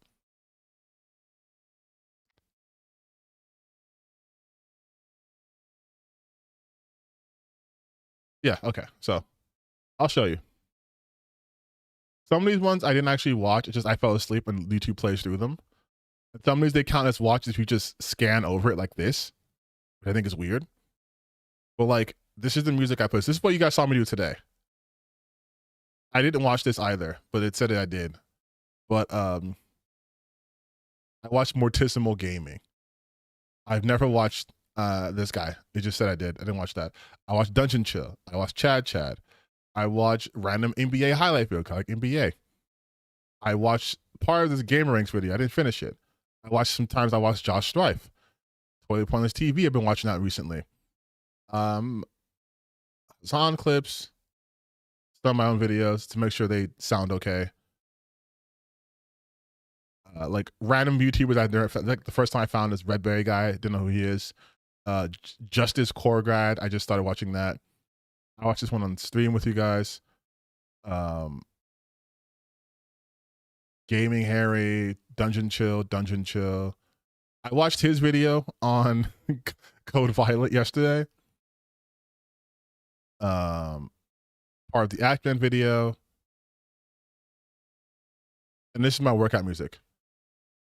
It's mostly Dungeon Chill. Bean Buddy, Dungeon Chill. I watch a lot of Dungeon Chill.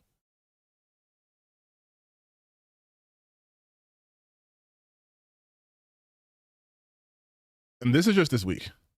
Most of the stuff I watch it's random.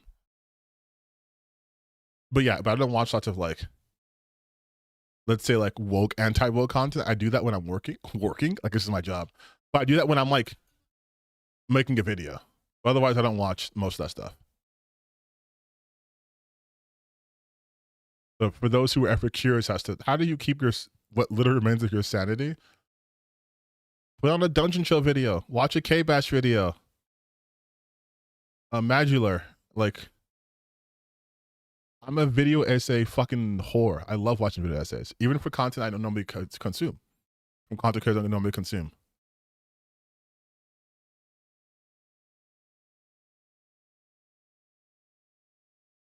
And I need to because Jesus Christ, could you imagine?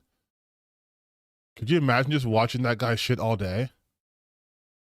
That's one thing I always get so confused by. I'm like, so you're telling me, you're telling me,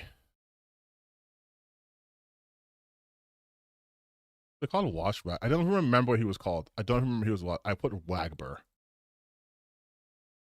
I don't even remember. I don't even remember what that guy was called. Wagner knows why. It's not even watch.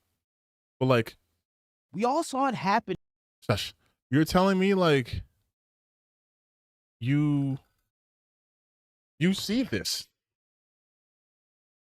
You come onto your page, you see this, and you're like, hell yeah, baby. I want to watch this 10-minute video about gaming being ruined.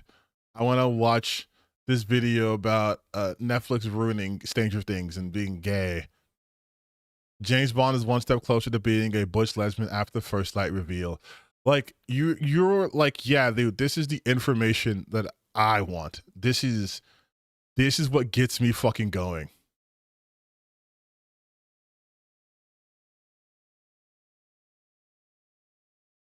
Like this is, and it's the same format. It's just random B-roll footage and a guy complaining about shit. And as a guy who loves complaining about shit, at least put some effort. Like that's another reason why I love, you say, I think I've seen Grim Beard's videos before. But like, that's a reason why I love watching like deep dives and yes, I watched some Grim Beard videos. or like deep dives and video essays like of this nature, because like there's effort put in here and it's informational. It can even be like they hated it, but they will put you on a story. I wish I could do that shit. I wish I had the skill set to entertain in that way, or to entertain at all, really, but to entertain in that way. Like I wish I could do that, but I can't do that. My brain don't work that way. So I watch other people who do that.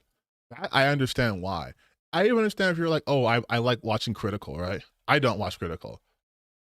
But like I say, I understand the appeal of seeing a dude just talking about random shit. I get the appeal of that. I do. I 100% understand the appeal of Critical. He's like a kind of a center left dude who has takes that are at most lukewarm, right? And he doesn't go out his way to attack people unless they're dickheads. So I understand the appeal of that. But to be like, this is my guy. Every time the Critical Drinker uploads, I get so happy. I get so happy. I love it because he has nothing but the best takes.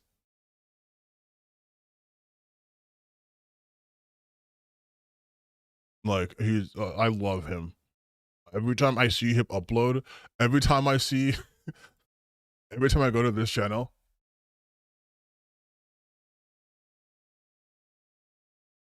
I love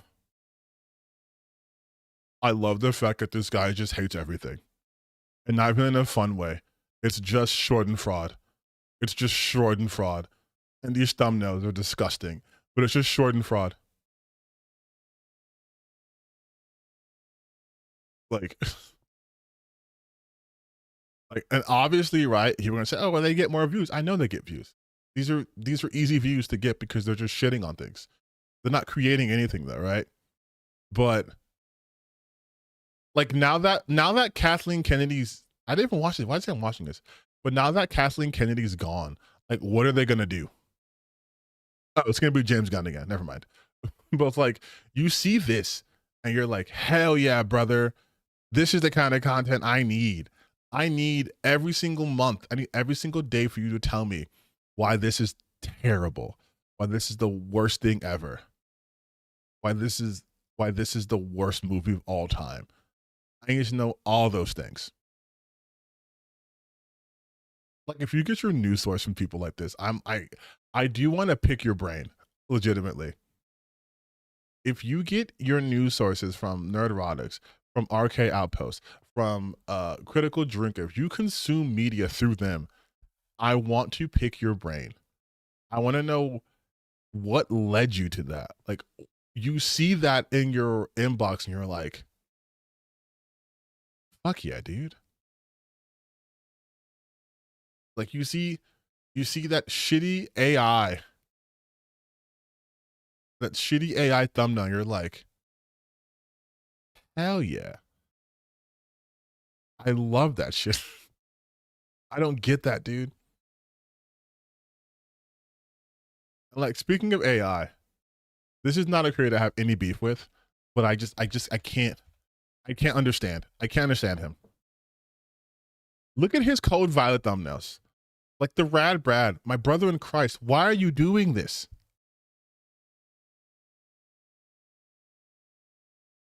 Like, does this look like code? Like, does any of this actually look like a video game?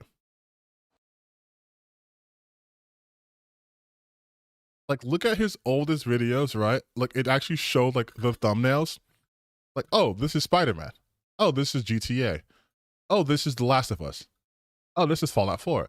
This is easily identifiable. I can identify immediately. Who the fuck are these people?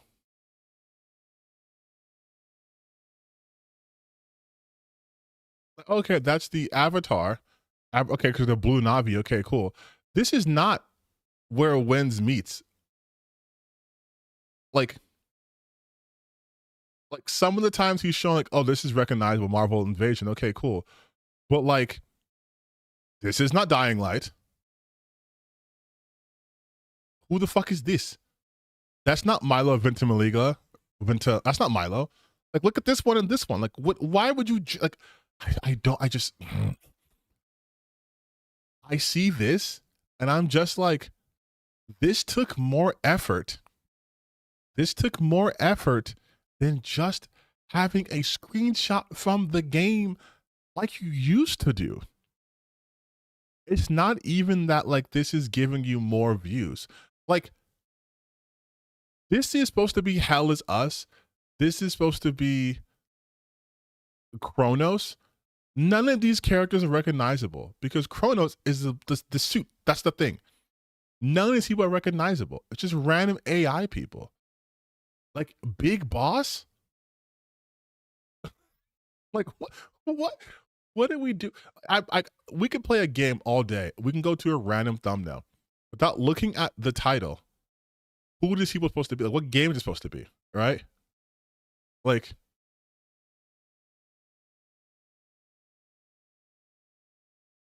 this part 6. Part 6 of what? Who the fuck is this? Who was that supposed to be? And why does the one in part 6 look different from part 2 if it's the same character? Who is this supposed to be? I know Radbad's been doing this shit for like 16 years, but because you've been doing it for such a long time, you have a recognizable brand, bro. You know how I used to know it was a Radbrad video? Because he just does, his whole thing was just a regular screenshot of the game and white text that says part 1. Like literally. That was a Radbrad video. Just a screen zoomed in of a face or a scene and then part 1. Part 1. Part 1. Part 1. Part 1. I'm okay, this is a Radbrad video. This is a Radbrad video. This is a Radbrad video. I understand. Now it's like, here's some fucking AI bullshit. And I'm like, I don't know if this is Radbrad or some random fuck. Like, look at this shit. This could be anything. This could be anything. Anything. Especially because Code Violet's main character isn't some identifiable person. So even the AI is like, oh, just a fucking a white woman with hair. Okay. Here's her with red hair. Her hair is red, right? Whatever. like, like, what the fuck? TTBN, do you want to look at my recent War Robots playthrough of a thumbnail? You know what? Fuck it. Yes, sure. What's your page? Is it just Commander Leroy? Like, I see this and it's just like, it's so infuriating because like, who are these people?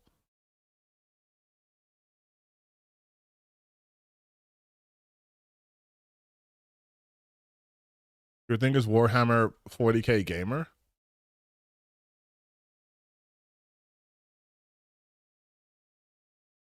The Rad Brat. Wait, I need your actual YouTube name though. Because that's not showing up here.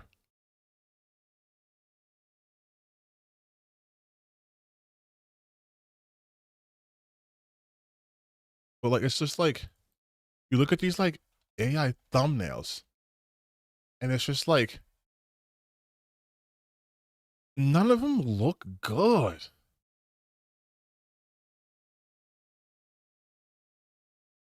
Like, you see thumbnails of people talking about how bad these thumbnails look. And they're trying to promote them, but these look like ass. These look like ass. I also watched I started watching Kappa Kaiji videos. I found a free AI tool that makes viral thumbnails. Like, all this shit is, it's so, like, these look bad. Am I tweaking?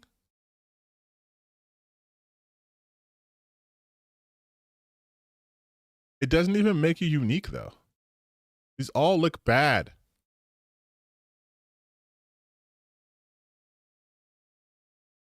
The secret to creating a viral faceless fitness channel with AI. Like, you think this looks good? Okay. Warhammer 40K Gamer.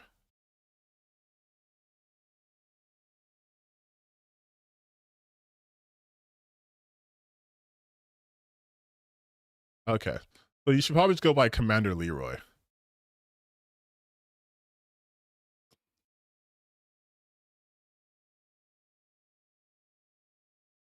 I will say this, just off rip of not having AI, I'm already okay with the thumbnails. But I would say there's too much happening on your thumbnails for people to know what the fuck is going on. Like if we go by like your most popular stuff, right? You have things that are more simple. It's okay, that's fine. And then you have videos where it's like, okay, there's a lot happening here. Like this one here is like there's too much happening here. Remember, your thumbnails are just supposed to be, oh, this looks interesting. Don't tell me what's happening in the video, right? Let me guess, give me some inferences, but like don't tell me exactly what's happening. But and I learned this the hard way. Like I'll show my own videos, right? You don't want to put too much information in thumbnails because you end up looking like those fucking grifter channels. And people have like an adverse reaction to that. And this isn't me saying like my thumbnails are a fucking, peak or whatever. But like I'll either have like barely any text on it, and that's what titles do. But like you want to click the thumbnail. Sometimes the text gets in the way.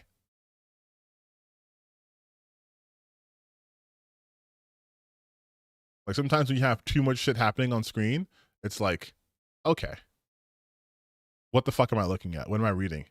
So I've gotten better at my thumbnails, I think. I have a system worked out internally. But like see this picture right here, where I have all this blood splatter. I had 3 different versions of that. This one tested the best. But because the thing is too, is what's important is what the image is trying to convey, not actually what's on there. But if you have too many things on the image, then your brain goes like, I don't know what this is. I'm not interested in this anymore. It's confusing me.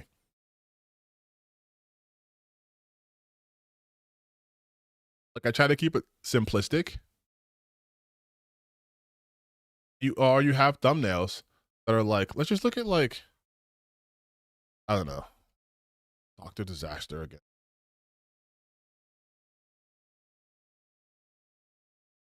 You have these thumbnails, which yes, again, he does give views because he has just by subscriber base, but having 100,000, almost 200,000 subscribers and getting like 13,000 views isn't the best, to be honest. But all of his thumbnails are, he's the only audience he's reaching with this, besides weirdos like me who watch this for content to make content off of from time to time, are his audience, because all these thumbnails look disgusting. Like there's too much shit happening here. There's too much shit happening here. And of course, it's all AI generated. Every single one of them. Holy shit, dude. Even for a game that he likes, he uses AI. It's so crazy. I'm sure there are videos that are like, hey, there is a distinct correlation between low effort content, like AI, and then like conservatism. But like, holy shit, dude.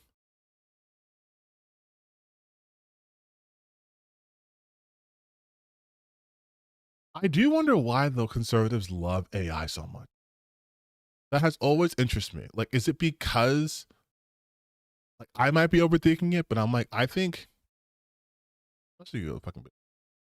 Like I think conservatives and like the anti-woke, they love AI so much because it's a perfect representation of their stances on things and like creativity, where it's just instant reward. They want to put in no effort and they want all praise. They want praise for stuff they don't do. They want you to be amazed by like, oh my God, look at my copy of this thing.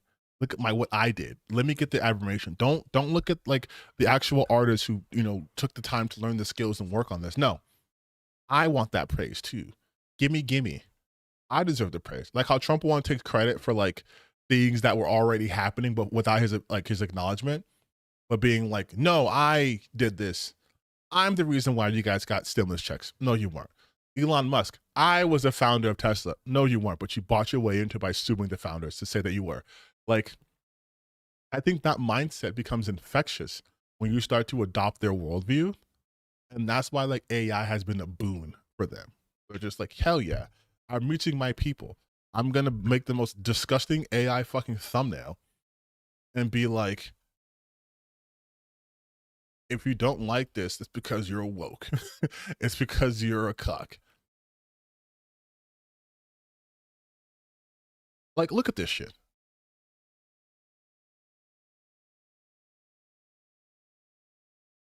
Look at this shit. Look at all of this. Creating AI thumbnails. Gang, I'm telling you, making thumbnails is not that hard. I fucking use Canva. I literally use here. I literally use Canva. This is how I did it. This is me. I use Canva. I go on YouTube. I find PNGs, or if not, I find like WebP video or pictures, and then I get rid of the background through Canva, and I put filters, and I add shadows, and I do layering. Like this is woo. Look at that. And because it's not AI, guess what? I can move it here. I can move it here. I can put it here. I can put it dead center. I can make it up here and put something beneath it. Like, I just like to do stuff with the edges, so that way you can't see the fact that's a cropped image, right? But like, I can make that this decision whenever I want. Making a thumbnail is not that even time consuming anymore. Fuck AI, just use Canva. Graphic design is my passion, but like to use, like, you needed AI to make this.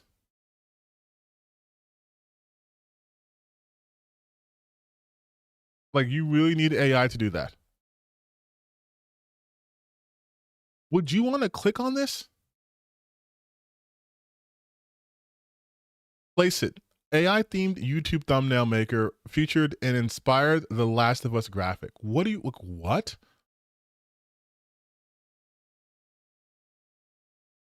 Like what? What? What is this? And they all look so fucking soulless, man. It's like the same goddamn expressions. Like, who wants this? Like that.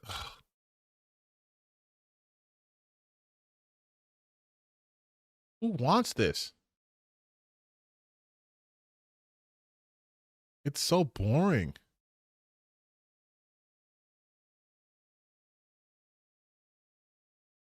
Like it's so boring, dude. I don't understand.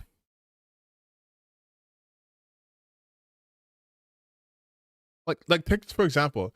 Do you know how easy it is to make a thumbnail like this?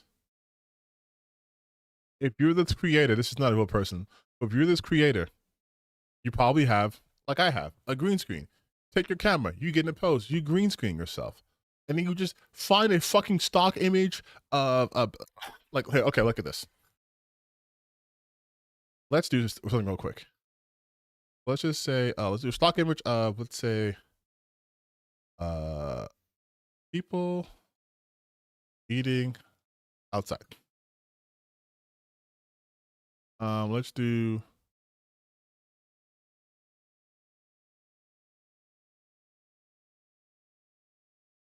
outside cafe.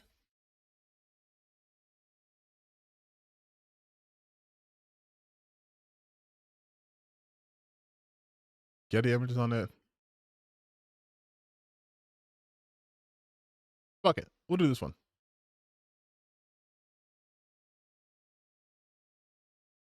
I can save this image, whatever. Save, right? And then sometimes what I like to do is I'll get the second or third version of an image. Like, okay, I'll get this one. I'll get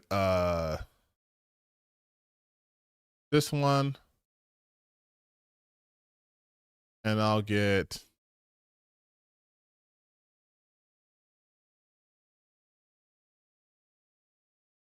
a shot of just like a cafe. That's AI. I don't want to use that. God damn it, Adobe.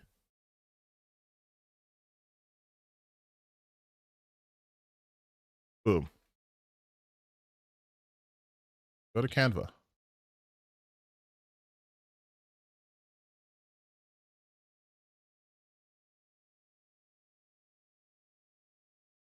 can do this. Go to uploads. Just find a fucking random picture of me.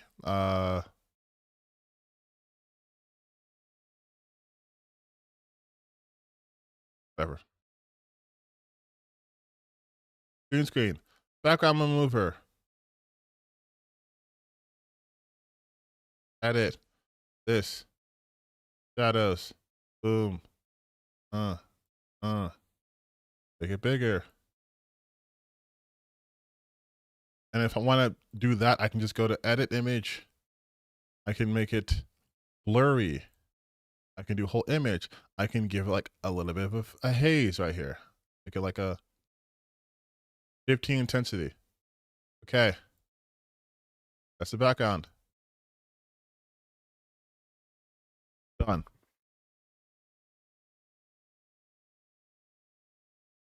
Didn't have to poison the water supply to do this.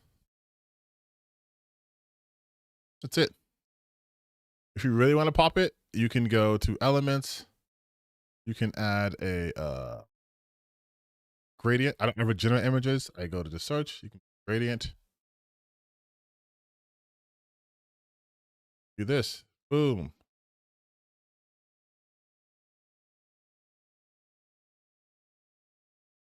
Pushing backwards.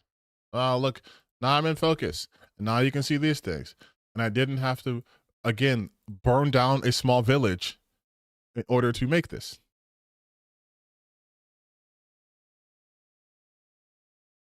Same intent.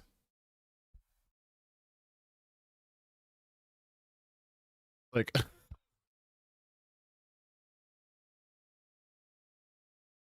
the burger doesn't even look good because this burger was not, this is the fucking PNG. This is the AI generated image. So it clashes.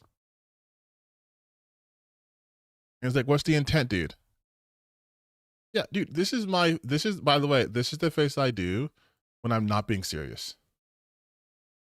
Where I'm like, oh my God, no way. Like here. Here.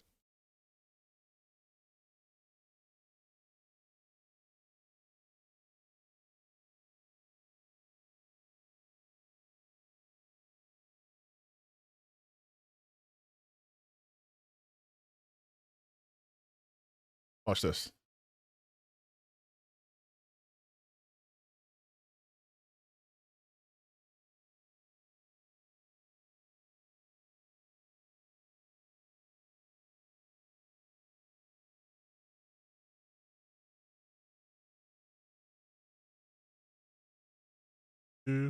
Watch this, watch this.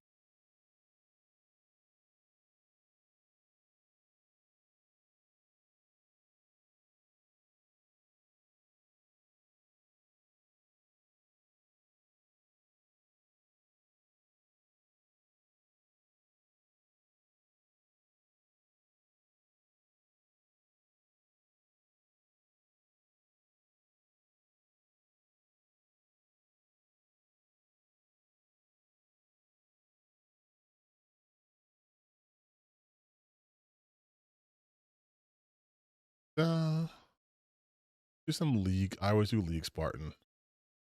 We can make that shit. If we want to be dramatic, we can make it red.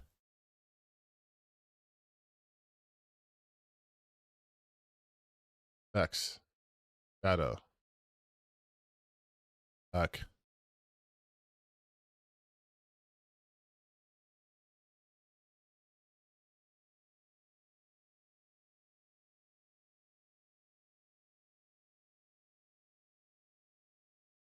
There we go. They ruined Lara Croft, you guys.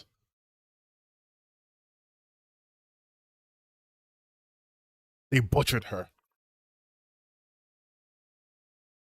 Or if I'm being inquisitive, right? If I'm like, Yep, red font. And if I'm being like inquisitive, I use this face. This is obviously making fun of people. But if I'm like, ooh, I can be like, see, I can be from grifter to inquisitive. Like, oh, they ruined? Like, did they ruin Lara Croft?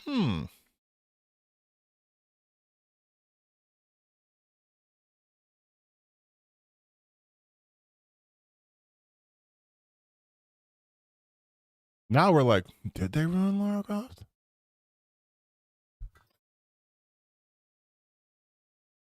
Hey, what's going on? 8-bit Eric always does the inquisitive face. No, if I'm gonna go full troll, here's what I would do.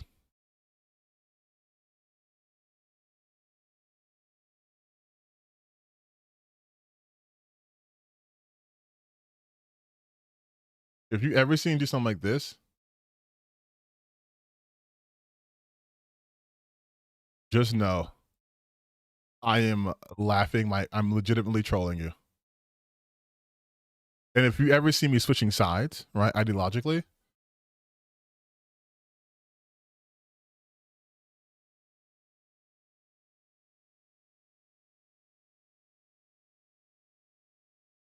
you see some shit like this.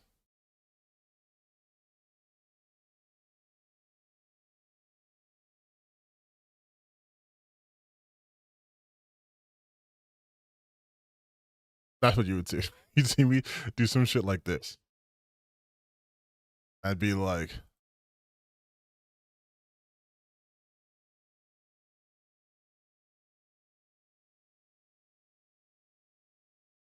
I'd also change this image to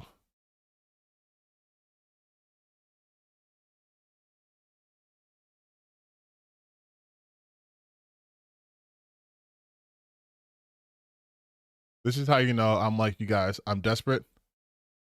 I need views.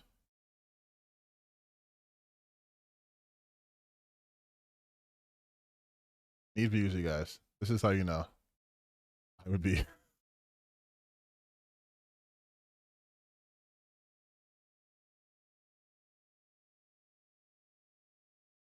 There you go. That easy.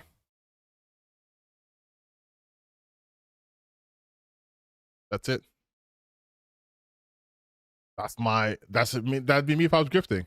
I would just have this. I would stand out enough from the other grifters, but I absolutely would just do this. You said 8-bit Eric does the same shit. Let me see something. There's a video of him, by the way, just doing some sad guy shit. Like talking about how he wants to fuck his fans and whatever.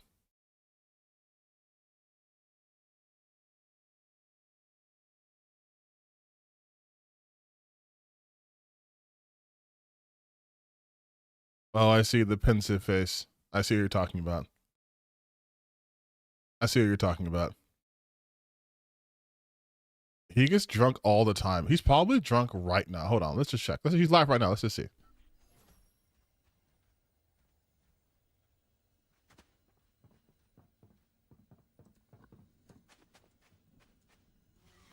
Let's do something.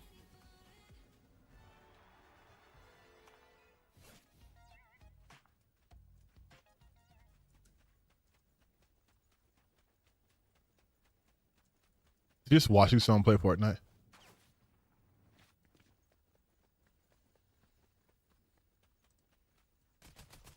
What's up, Maxim? Give me a second, guys. My friend asked to see a wrestling match, and I had to see if I had it.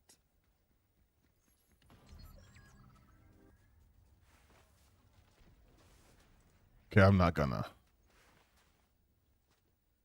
watch this actually. But like, funnily enough, he's one of those grifters who sometimes I think talks at me or whatever, but he's always drunk.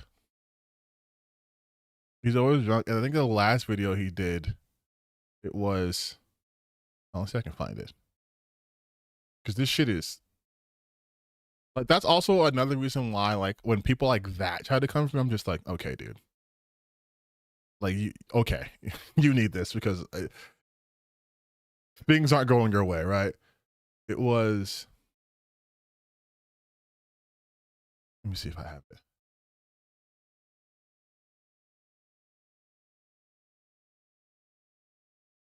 Oh, it's not my replies. There it is.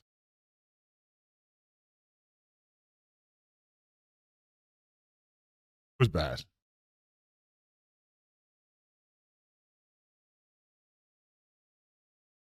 Where is it?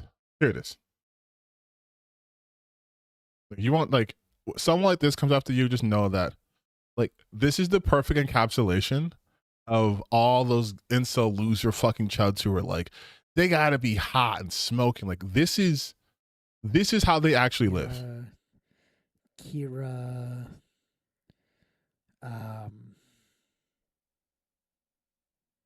couple of the ladies in the chat.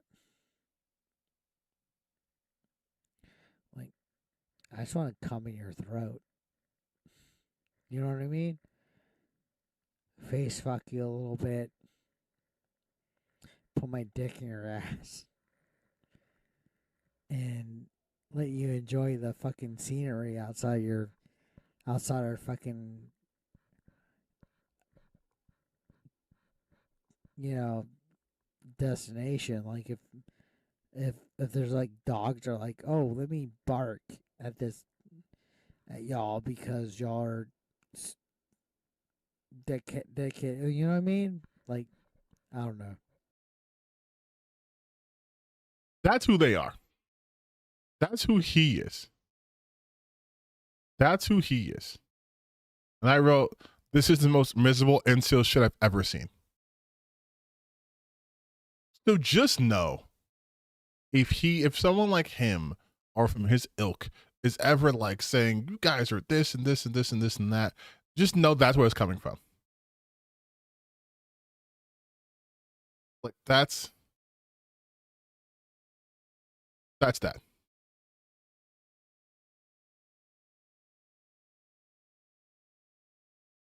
8-Bit Eric is suing Review Tech USA. Okay, deal with it.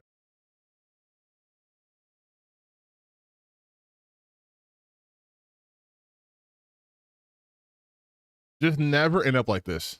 Never be this person. You'll be great.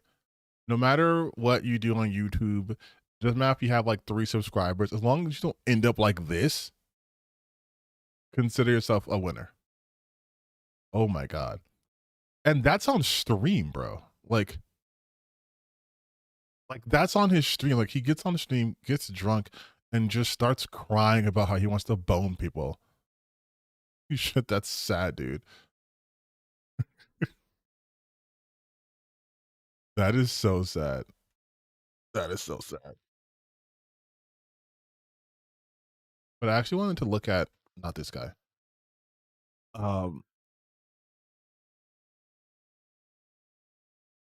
Look at some game trailers. I feel like I missed some things.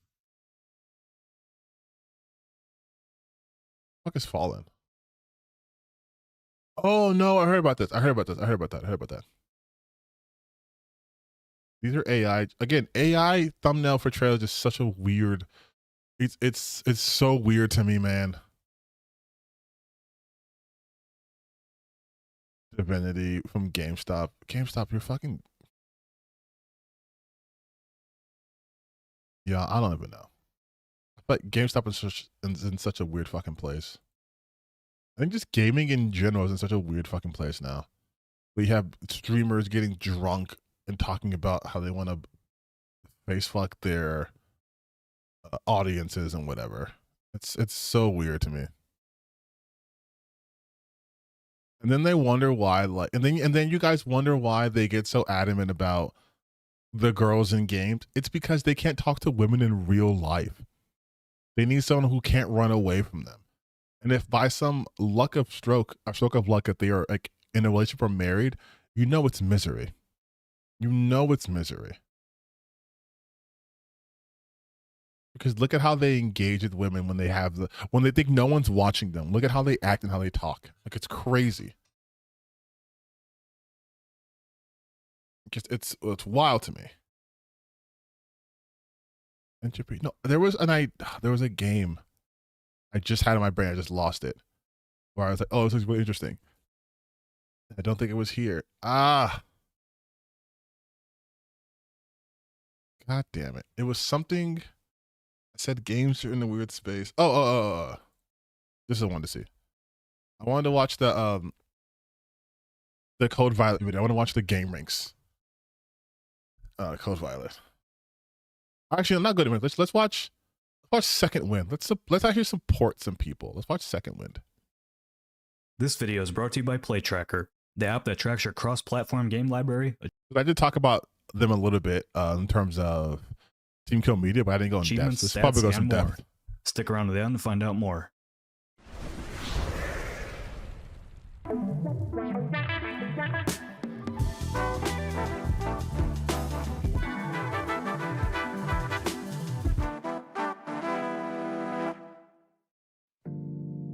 Normally, I try to give smaller development teams the benefit of the doubt.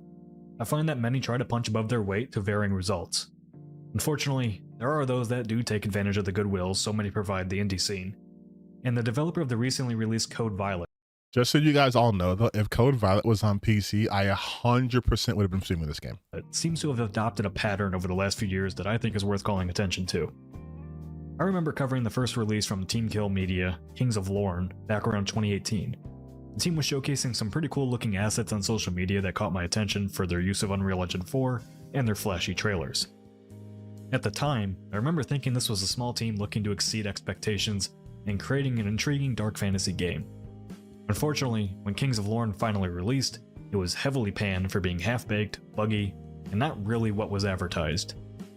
Looking back at those trailers now, I'm not exactly sure what I saw considering you can hardly see anything. You know what's so crazy though, watching this right here? If you look at the lighting they did in this 2018 trailer, and then you look at Code Violet, you look at the trailer again. What's this one? Release date. It starts off with she's like laying on the ground. Yes. Look at the lighting here. Look at the lighting here. Well, that light flicker. Okay, maybe that's like an aesthetic choice to show like the source of light. But then if you look closer, the frame rate changes as it gets closer here. And it's like, that's not, like, I don't think this is intentional. And that looks just like this shit here. The lighting happening here. When Quantum Error was announced by the same developer, most people had never heard of Kings of Lorne or Team Kill Media before. I was personally shocked to see a new, even more ambitious game from this small team. There were red flags all over it for me, but these days, you can never really be sure how these sorts of projects will turn out. The tools currently available do allow small teams, and even individuals for that matter, to make really impressive games. Since PlayStation was giving Quantum Error the time of day with trailers posted directly to their channel, and the game was even set to be a PlayStation exclusive, I thought maybe Team Kill had gotten backing from Sony in some form. Hell, the game was even priced at a full $60. Quantum Error, again, released to negative reviews across the board for being a broken, buggy mess and not at all representative of what the trailers had shown. In 2024, the studio quietly dropped another game called Sun and Bone for $30. Jesus Christ. And the reviews were very similar in nature yet again. And then here we are today with Code Violet, a $50 game with a prominent spot on PlayStation's new releases that Team Kill Media was marketing as a true spiritual successor to Capcom's Dino Crisis. And as for the reviews, well, here's the first 10 seconds of IGN's assessment. Let me level with you folks right up top. Code Violet is a bad game. Quantum Error, Sun and Bone, and Code we knew Violet that. were all We knew that. released in the span of 3 years, for the record. And here's the real kicker. If you were to check the developer's website, the studio has 5, yes, 5, more games currently in development. Black Tie is the Curse of Blackbeard. That is AI generated. Project PE, that is AI generated. Quantum State, Project Violet. Project Violet was definitely Code Violet. As I write this, or so they claim. And better yet, there are 5 additional projects planned beyond those 5. That's crazy. Until now, Team Kill Media has gotten away with releasing fancy-looking trailers and using the press to drum up hype for their projects, such as how they Sun and tied Bone Quantum 2, Error to yeah. the launch of the PlayStation. No, I fully believe, like, I'll let him finish, but I fully believe Team Kill Media is a scam company. I feel like it's just like with what was that one company that did like I think it was like Remothered or something? Hold on. Not Remothered. I don't want to say the wrong game, but was it Remothered? No, it was like Lost Souls or like Soul. Oh, god damn it. It's it's like they reused, no, not the Day Before devs. Those guys were an obvious scam, which I called immediately. But it was those guys who did this is gonna bother me. It's called like it's something with souls. Like the main character. No, it's like it's on Steam. It's they had nothing come out. The first game. It was I watched a video on this too. They were like a single developer or a small developer team, and they were using assets from like the Babadook or something for like the grandma game. Soul with God, is that gonna fucking generate anything close to not Don't Look at Grandma, Nightmare Grandma, Grandmother?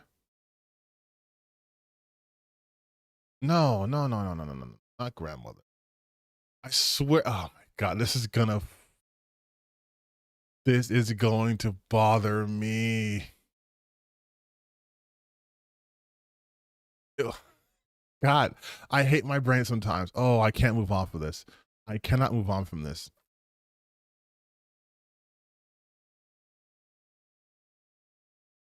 How about like terrible Steam game?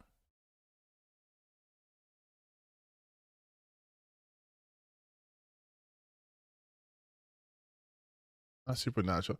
I am so sorry. I'm so sorry. I have to find out what this game was. Stray Souls. Oh my God. Thank you. Thank you. Thank you. Thank you. Stray Souls. These fucking guys. These guys. Yukai Studio.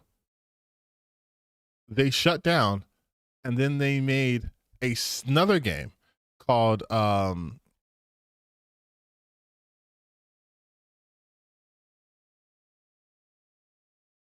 forgot what it's called. No. They had another game. It was Stray Souls, and then it was a different game, which is somewhat like Stray Souls, it's the same company. I had a point doing this.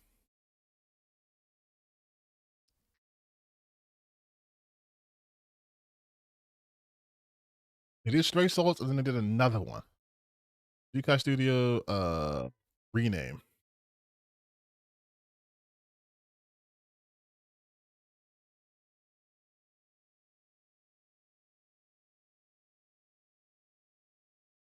They used to be a different studio. And then they shut down, and then they did a different game. And that game came out recently.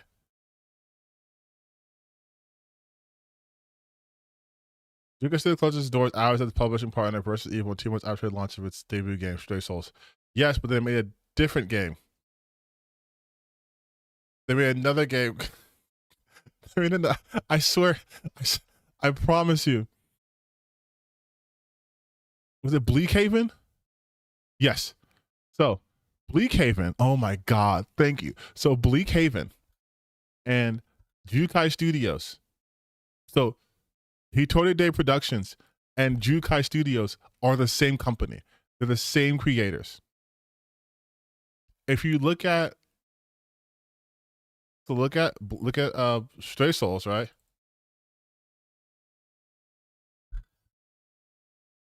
This is the video I watched from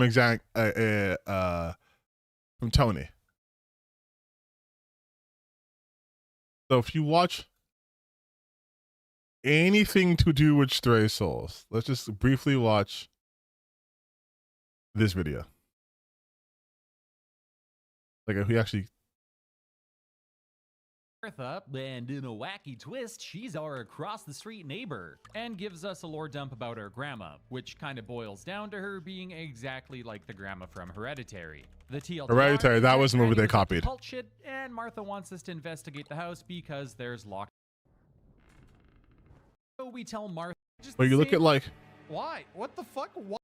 Look. Oh look.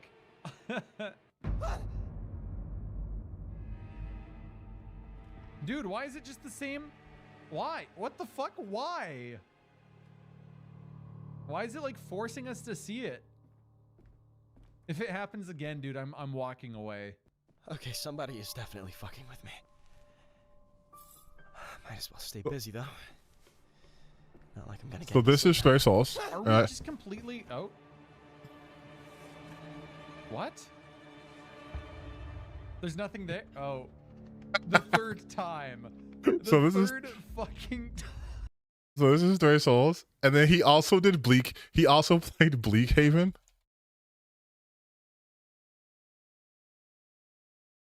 And it's the same. It's literally the same game. The It's the sort of same sequel company. to one of the worst gaming experiences of my life is here, and its name is Bleak Haven. It's really on point with that bleak part. Though you might first be asking yourself, what was one of the worst gaming experiences of your life? Well, that was Stray Souls, and I already made an almost 40-minute video on that back in 2023. But the short version is that Stray Souls was an asset-flipped mess, on top of being a so bad context. First, if you check the Steam page for Stray Souls, it's completely gone now. Probably because the game reviewed horribly, and the developers, Jukai Studios, didn't want potential customers to see the baby they left in the dumpster. And that's not the only thing completely gone either, because they also ditched using Jukai Studios as their name, and now go by Hattori Day Productions.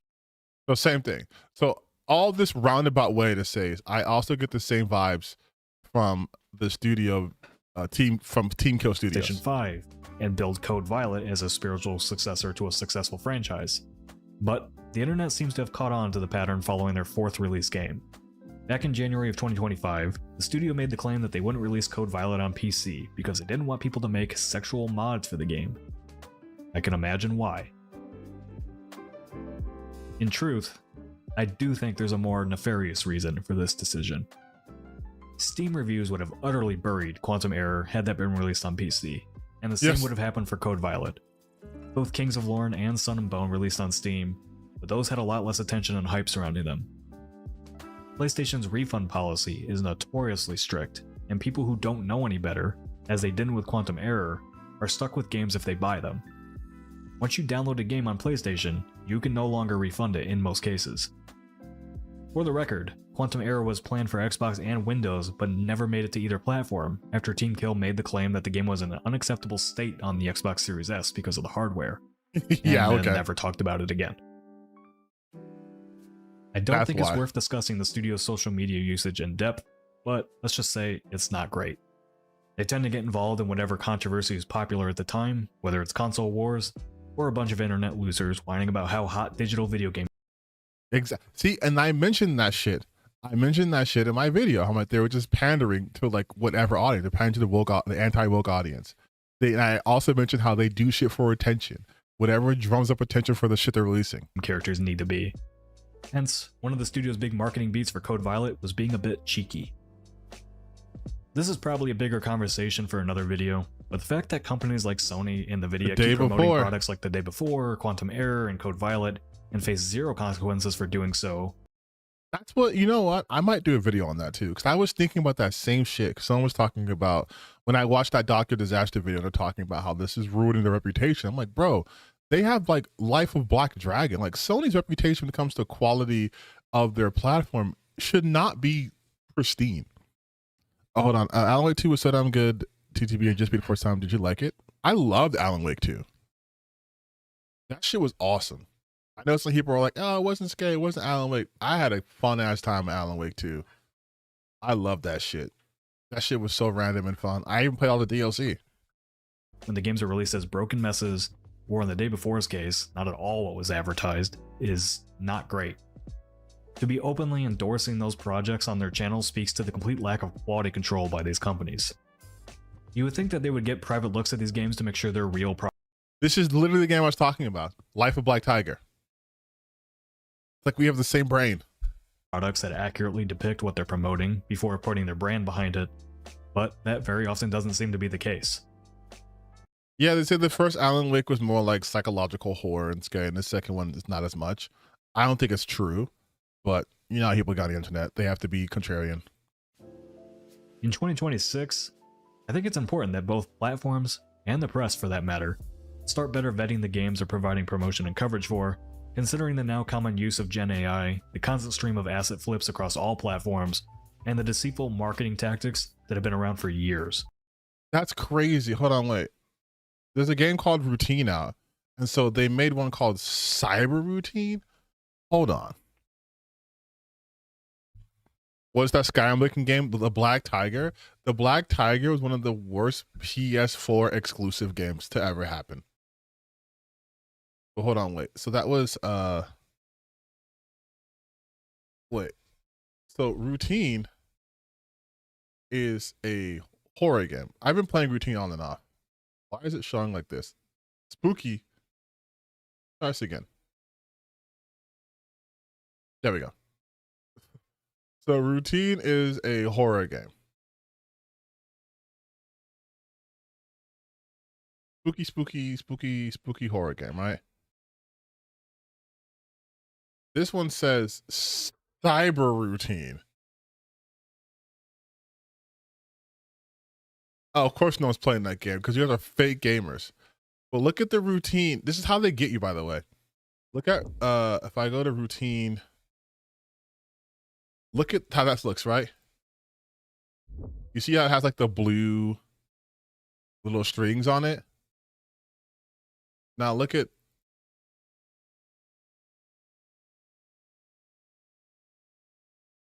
this. It's very obvious what they're aping. Released in 2027 by CGI Labs SRL, which is definitely not a real fucking company.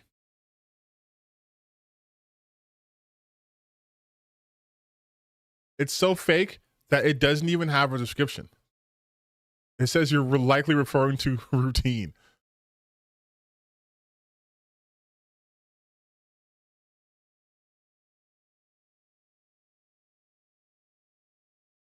We develop games. What games do you develop? Oh. AI Sloth. AI Sloth. AI Sloth. Publish with us. So the game that they were okay. So this game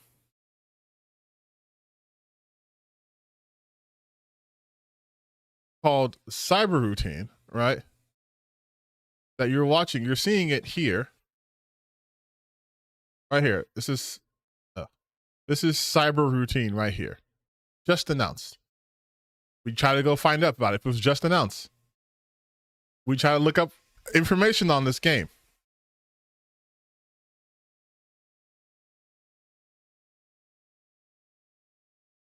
The only information about Cyber Routine, again, that was somehow just announced, is on the PlayStation Store, and all it tells you is the game company. And you try to look up that game company, which is obviously aping from Routine style, right? You get CG Lab Games, SRL. Credited on 8 games.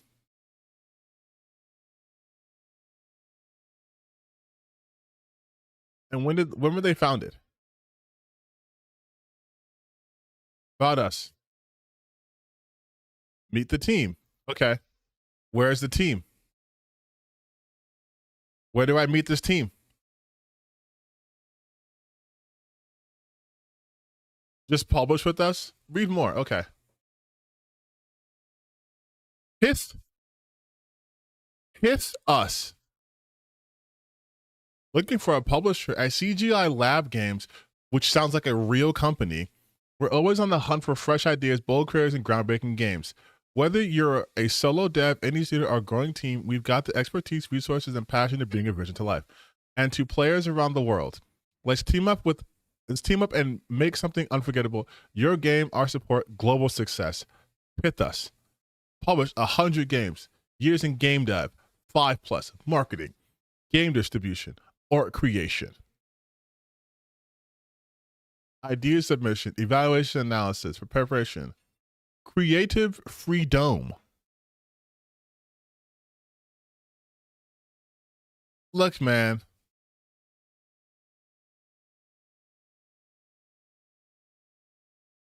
Look, man. Who are your partners? Your partners with Xbox, Nintendo, Valve, and PlayStation. Well, you are a PlayStation. But these are just publishing platforms. These aren't actually your partners. That's just a platform your game's been available on. It's making an actual partner. And then the games.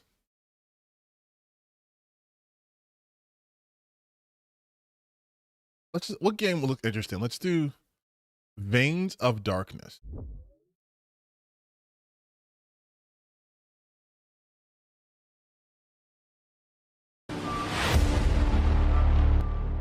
Jesus Christ.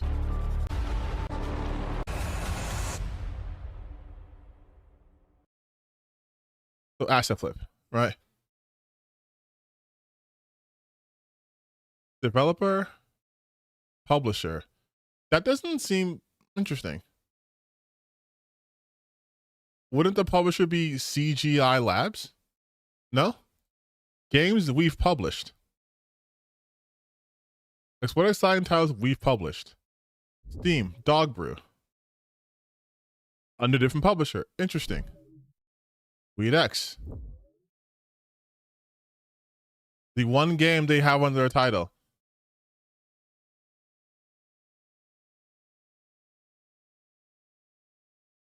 Why wasn't the others two? You're telling me in the span of a month, they published Platform Zero. They published Pursuit. They published Backrooms Exit from the Supermarket, Morphos, and Weed X, all within a month?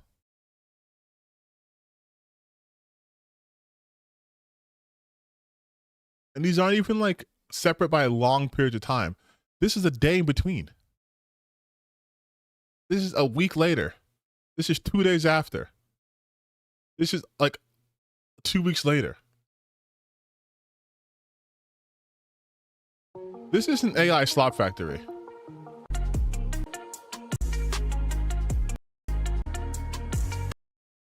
Mostly positive. What do the reviews say? Every single positive review is a body review. Watch the game to see if it was true. It's a shall attempt to be Schedule 1. Of course it is. Copy of Schedule 1. Unbelievable. Can a game fail to justify even $2? Yes, it's actually, yeah. This is, oh my God. I think I'm going to do a video on just like scam developer games, because what the fuck, dude? This is crazy. 2026 is the year I start to do gaming investigative journalism. Yeah, maybe I will work on that shit actually. But it is fucking 12:15 a.m. So we've been streaming too long. Again, we're gonna go to sleep now. Thank you all for joining. I'm sorry my stream sometimes just cuts out. I don't know why that happens. Is shovelware woke? Shovelware's the wokest. This is the natural evolution of shovelware using AI. But honestly, I think I am going to start to do some work on finding these fake game companies. I mean, CGI game seems pretty legit as a fake game company, so I might do a better video on that. But I will see you guys. I'm tired now. I'm gonna go to sleep. If you're just joining, I'm so sorry. It is literally 12:16 a.m. and there's not much for me to talk about. So I'll see you guys next time. If you can't sleep though, I recommend watching my videos. That will definitely put you to sleep. All right.